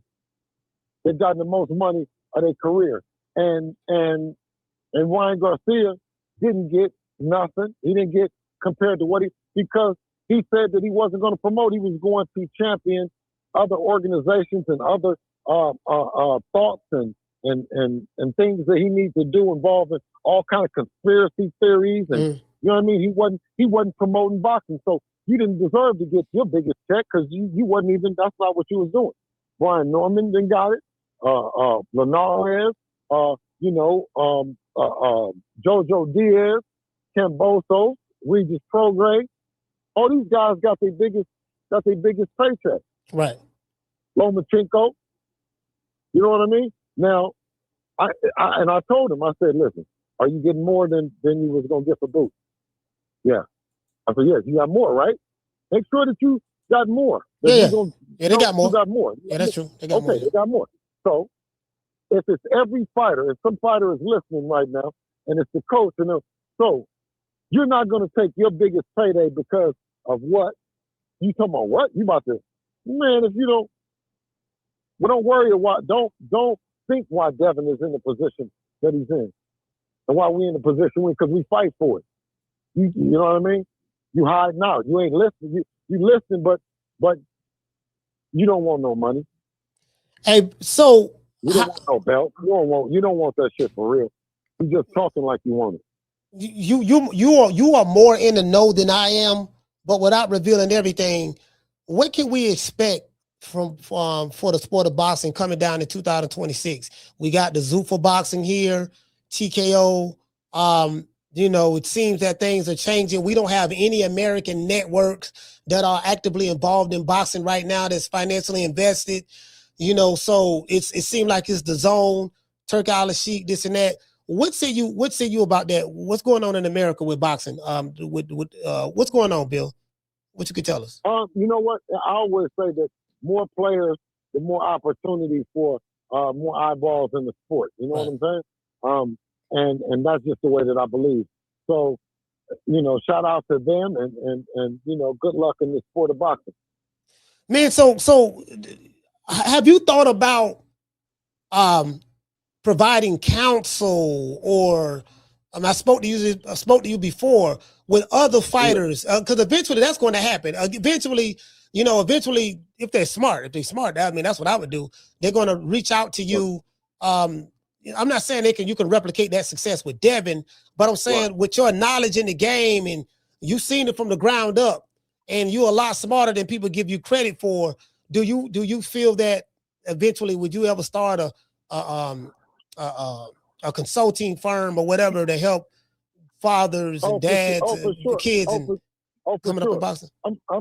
I'm consulting everything but the opposition. You know what I mean? So anything that's not the opposition, by all means, you can jump in my DMs at any given time, and you know we can do our best to come together. And anything that I could provide, or you know what I mean, show a person, or you know, and share with the person, then by all means, let's do it. Let's make it happen. Yeah, but you know what I think? This is what I think, right? I think that because I know what y'all going through with the machine, so to speak. But I mean the old way of doing things, the old guard. No. The machine. You should say what the machine is going through dealing with us. We the new machine. You know what I'm saying? Yeah. Because when you look at when there's the young fighter and the dad, and you look back on it, they're looking at it right now, and they're saying, well, which way would we want to do it like Devin and like Bill? That's what we want to do it like. No, you know what I'm saying? Yeah, no, that becomes the narrative. That becomes the machine. But then you have, of course, the old guard saying that you have to be promoted this way. What I'm saying is there's several platforms, right? And the new platforms, whether it be Zupa or whether it be TKO or whatever, right, are growing.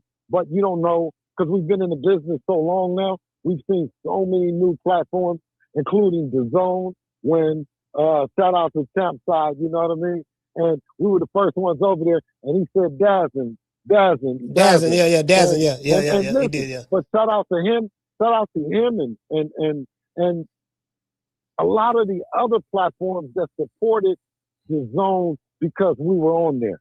Yeah, you know Blue. We were able to we were able to bring an audience that we had over to the Zone, and that's no different than all the other new platforms or the relaunches, you know, or boxing series or any of those things that involve that kind of content. I mean, it would be crazy not to let us participate. You know what I mean in it. You know, in the revenue and is there a war going on between the old guard and the new guard? Because I'm looking at Eddie Hearn and Oscar De La Hoya, two guys who are supposed to be not liking each other, so to speak. I don't believe that, but now they they are in agreement on something that they seen a move that Terrence Crawford made. But they always got something bad to say about TKO or what's going on, and he's trying to do a fearmonger with the Muhammad Ali Act, as though fighters are not being taken advantage of, even with the Muhammad Ali Act being here. So that's so disingenuous. But is there a war going on? Because that's what it looks like to me, Bill, between the old guard in boxing and the new wave that's coming in. Well, the act is just that. It's just an act. Yeah. You know what I mean? When you got the people, you bulletproof. I mean, it's been shown that whether it's been a champion boxer or a champion YouTuber or whatever, when the people are engaged and they're behind you, then you become bulletproof to any of the narratives that can be created by the old machine. You know, it's amazing, bro. I see it coming down the pipe. They're not going out without a fight, but it's in my eyes, it's over. Because I'm involved in this stuff every day. I see what's going down. The old way of doing things is pretty much over with. We don't have any networks. HBO gone, Showtime, gone. ESPN don't want to have anything to do with boxing anymore. But we were time slotted to 30 minutes. We were time slotted to, okay, let's wrap this shit up in 12 minutes. You know, we're going on with Stephen A. or we're going on with ESPN. Yeah. And you know, I've been there and I've done it.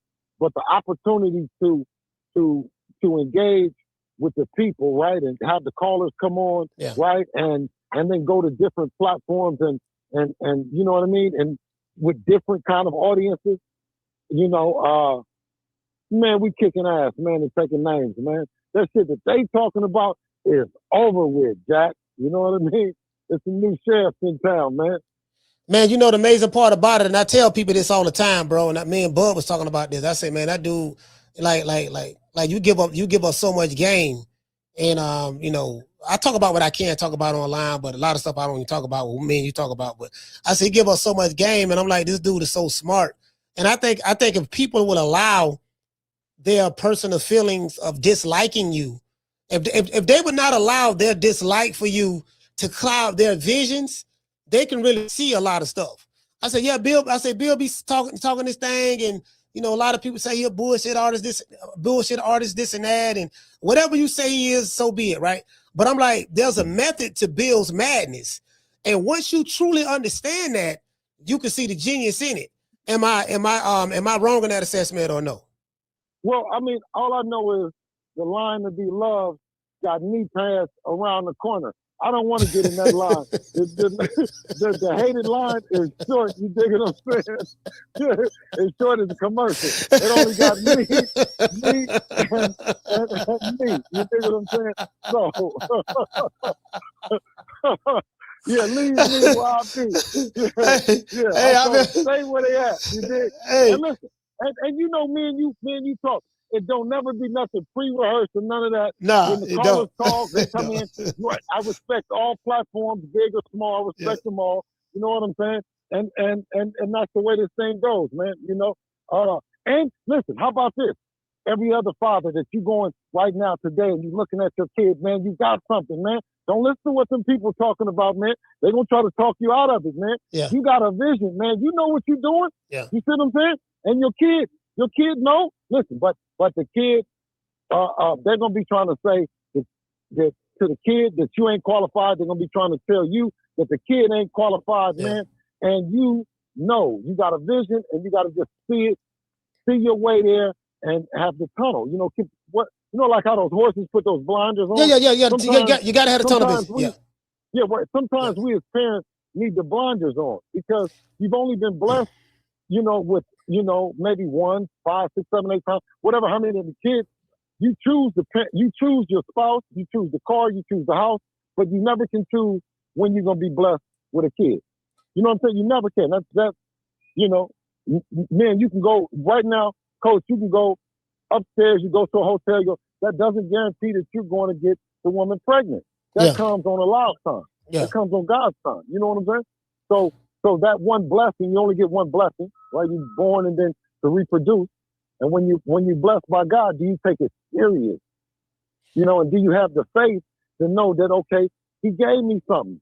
You know, when we go out, we got the cigar and we talking and shit, and man, I got a baby on the way. Man, when did you lose that lust and that pizzazz for it? When did the candle burn out?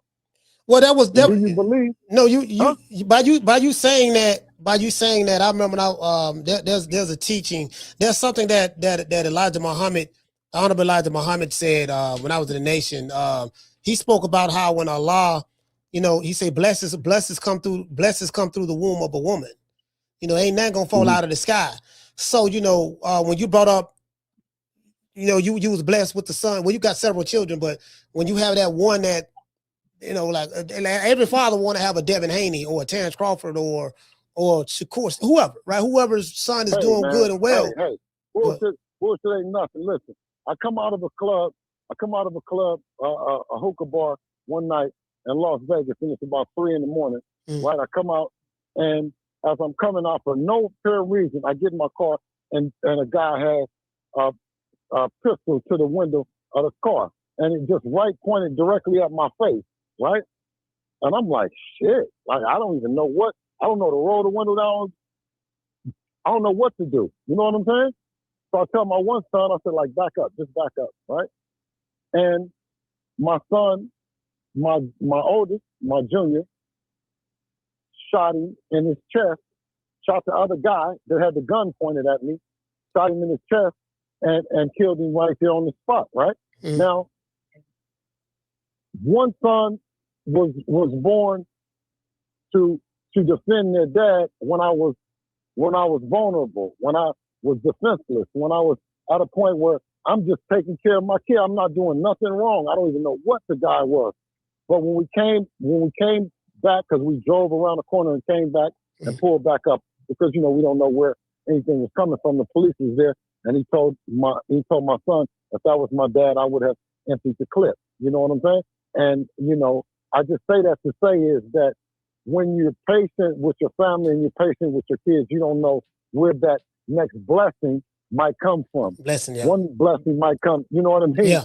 To sustain in the paper life, and one blessing might come with actually being able to live more life. Yeah. So that's a story that a lot of people will never hear it, but I feel compelled to tell that to somebody that might not have a boxer, might not have a basketball player. Yeah. You know what I mean? You have that one kid that might be breathe life for the next generation, the next president, the next scientist, the next, you know what I mean, Basquiat, so on and so forth. So, I just feel blessed. You know what I'm saying? I feel blessed with my kids and my life.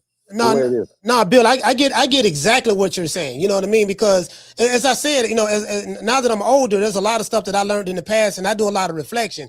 And when I reflect, I think about a lot of the stuff that I was taught from just many different people from different backgrounds and different walks of life. And I tell people, listen, man, blessing. Listen, you pray for things in life, but the answer to your prayer is going to come through the womb of a woman. Like your kids, it could be the blessing that you're looking for. But a lot of times, a lot of people be so busy comparing their situation to someone else's situation. Anytime you comparing your situation to somebody else's situation, you ain't gonna never make it. Because you too busy looking at what the fuck somebody else got going on that's good. If you had that tunnel vision, which is what you're saying, if you had that tunnel vision and focus on your plan and work your plan and understand that shit take time in order to get to where you going to go, you will get there. So I get exactly what you're saying. I got you. But even more a deep rooted faith that child, right, was you're the vehicle that brought that life into the world, and you're equipped and capable, you know what I mean, and responsible enough to, to see the blessing in it, right? And just the faith, okay, this is for a reason, right? And if my parents had wrote me off, because I've been through a lot of, making the wrong turns here and there, and you know what I mean? Fortunately for me, I was able to make my mom, she was proud before she passed. And I think that every guy coming out the street, is looking for that one breakout moment where they can look over and their mom doesn't have to worry about them, you know what I mean? And especially worrying about them being an example for the generation to come. You know what I'm saying? So I was able to accomplish that with my mom, which was paramount, to my growth and my development. So I'm always conscientious that there's other guys, with the, they got the game, they got everything, you know what I mean? But they have to make that sacrifice. And what I always say is you got to be able to give away your A day for your kids. That day when you can smile, you got all your teeth, the car's washed up, and you just, you can go to the club. No, that's when you go and be everything that you can, right? And in that, I believe that there's heavy sacrifice. There's heavy reward where there comes heavy sacrifice. Heavy sacrifice. Well, if you don't sacrifice, if you don't sacrifice your A day, then how do you expect, you know what I mean, for your kids to enjoy you or look forward to you having a better day, a better A day later on? And I think that was something that was that's super profound in what Devin has done. He doubled down on his belief in me, just like I had the belief in him. You know what I mean? And through that, you're looking at, you know what I mean, Devin and me. You know what? I want to say this in closing, and I really appreciate you, Bill, calling, taking the time out. There's something that I was looking at Steve Jobs, And Steve Jobs spoke about something called the 80-20 rule, right? I told you I don't study a lot of different marketers, this and that. And he spoke about how you wake up early in the morning and you focus on the first 3 things. That's the most, like you may have 20 things you need to do, but out of those 20 things, you may only have what's the 3 most important things that must get done. Because a lot of stuff could just be noise, right? You know, but that must get done. And he said that once you figure that out, then 80% of your time, you have 24 hours that you're up. You are up, right? You have 24 hours in a day. Sorry about that. He say 80% of your time should be focused on accomplishing those 3 most important things. That's the only thing that matters. And so, I told you this, like a lot of stuff I've studied. Like when I'm training and stuff, you got to get rid of that phone. It's 80% focus on what you need to do, and the other 20% is noise. In the social media era, 80% of people's day is they focus on the noise, and then the 20% they contribute to the most important things that need to be done. And this is why a lot of people are not successful. I say all that to say this: how does Bill Haney mind work and operate when you are trying to accomplish a goal for the Haney family?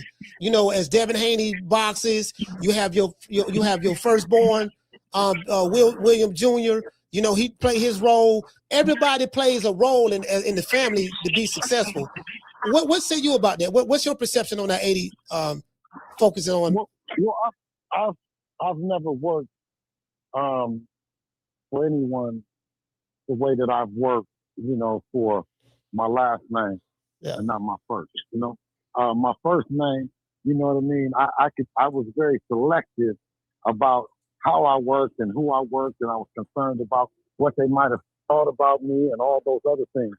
But when I took on the job of my last name, which there's more than one Haney, I'm Bill Haney, but my responsibility to the Haneys is so wrapped up in passion that I never look at the hours that I'm putting in. I never look at the relationships that I sacrifice. I don't look at it like that.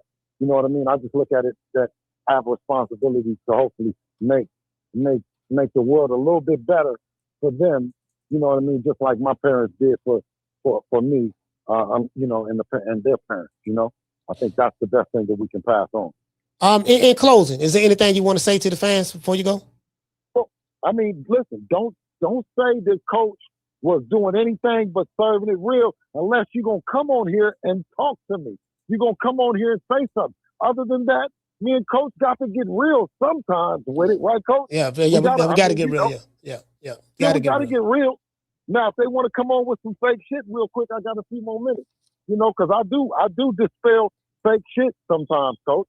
You know, I got that to me. I got another gear. So I need to switch over. Is there anybody in the chat that say that they was dying to come on here and roast me about anything?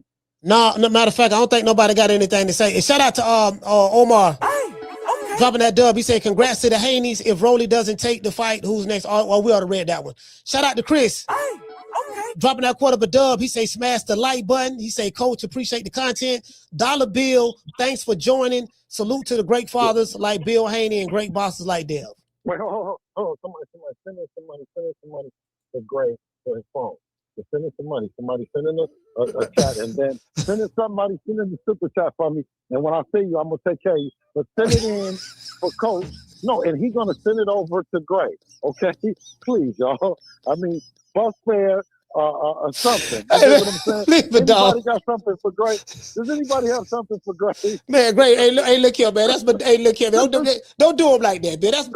Come on, man. Don't do Gray like that. You'll get it to Gray. Because either Gray is going to need something. He's going to need, I don't want to say he have a drink. I mean, but he's going to need something, man. You know what I mean? Like, can we raise something for Gray? Get his phone back on. I mean, get him maybe he didn't hear it. Can we get a piece? Can we get a piece for him? Well, he's not hearing the phone. You want me to call him one more time and get one more shot? Hey, listen, Gray is old enough that we got to keep calling him because we want to make sure he's all right. Now, if he answers the phone and say he ain't got no, yeah. All right. If he calls back when I get off, I'm gonna call right back now. All right. So, Big Gray. Gray is old enough. We give him enough time. All right, but hey, When but I used to take my, why you calling? When I used to take my grandmama to the store, it was some of the best times. Because she knew the grocery store, but she still stopped and read every label. Does somebody ever remember that? Where their grandmama, they didn't touch their mom, and then I miss it. I used to be like, man, Grand, what? But them days, right now, I would stay in the grocery store with her forever. Right now, because I miss some time. But you know what? She was smart reading the labels. You got to know what you're consuming. I do that right now to this day. Week, it was the same. It was the same stuff. She read every week, and she know the price. But she know the price if it go up. She know everything about the food inside. There was like a whole trip to the grocery store. You ain't never been there with an older person? Yeah. My aunt May. My aunt May used to do that. Yeah. Man. Yeah. Man, if I told her, if I was like, she said, well, since you in a hurry, then I guess we'd just go. And I said, we've been to spend an hour, ain't no sense. Now I said, well, man, I'm going to just go and stick out the next 30 minutes. Graham made it to the bread section. You know what I'm saying? Yeah. You know, she about to bleed, you know? But I miss some times, though, man. Yeah, man. I mean, hey, man, Bill, listen, bro, I appreciate you. I really do, man. Absolutely. No, I appreciate you, man. Shout out to the track, man. And you know, man, listen. When we ain't got nobody to fight, all Deebo do is have me pulling up, you know, testing the temperature and shit. So I was just assumed gonna be talking on this motherfucker 3-4 hours right now. I ain't got nothing to do. Hey, listen, he paid me $12, and I'm just looking for a nigga named Rolly Romero. You know what I'm saying? Hey, hold on, Rolly in Vegas, right? Okay, but listen. I'm looking to see if the belt, did he drop it around one of these garbage cans over here somewhere and take off running, you know, by a tire or something. You know, I'm in Vegas. I'm looking. You know what I'm saying? You know, I'm saying Rolly in Vegas. From his team, they're going to say, go put it right over there. This thing here. Don't even stop. Go put it right over there by the wheel. We come out from east. Look at the belt right there. This goddamn Rolly. Your Deebo Dev Haney, the same thing. I wouldn't be surprised at this point. Hold on. Hey, look. Tell Deebo Dev I want the smoke. I don't know if you can see. I got a WBA title right here, and I'm undisputed on YouTube. I got the WBC title. You know what I mean? I'm bringing something to the table, Bill. I got the WBA. I got the IBF right here. Yeah. You did. So check this out. I got the same belt Dev got, the WBO. I got his belt right here. Yeah. Well, it's only right that you do the Devin Haney, do the Devin Haney, huh? Do the Devin Haney, do the Devin Haney, huh? Do the Devin Haney, do the Devin Haney, huh? Yeah, you did. Yeah, because it's not just, it's a whole movement. Hey, tell them I want the smoke. Everybody in our household doing it. Hey. Wait till you see the dads come out. Hey. Shout out. Yeah, if you got a good version of the do the Devin Haney, stop off in my ear. You dig what I'm saying? Yeah.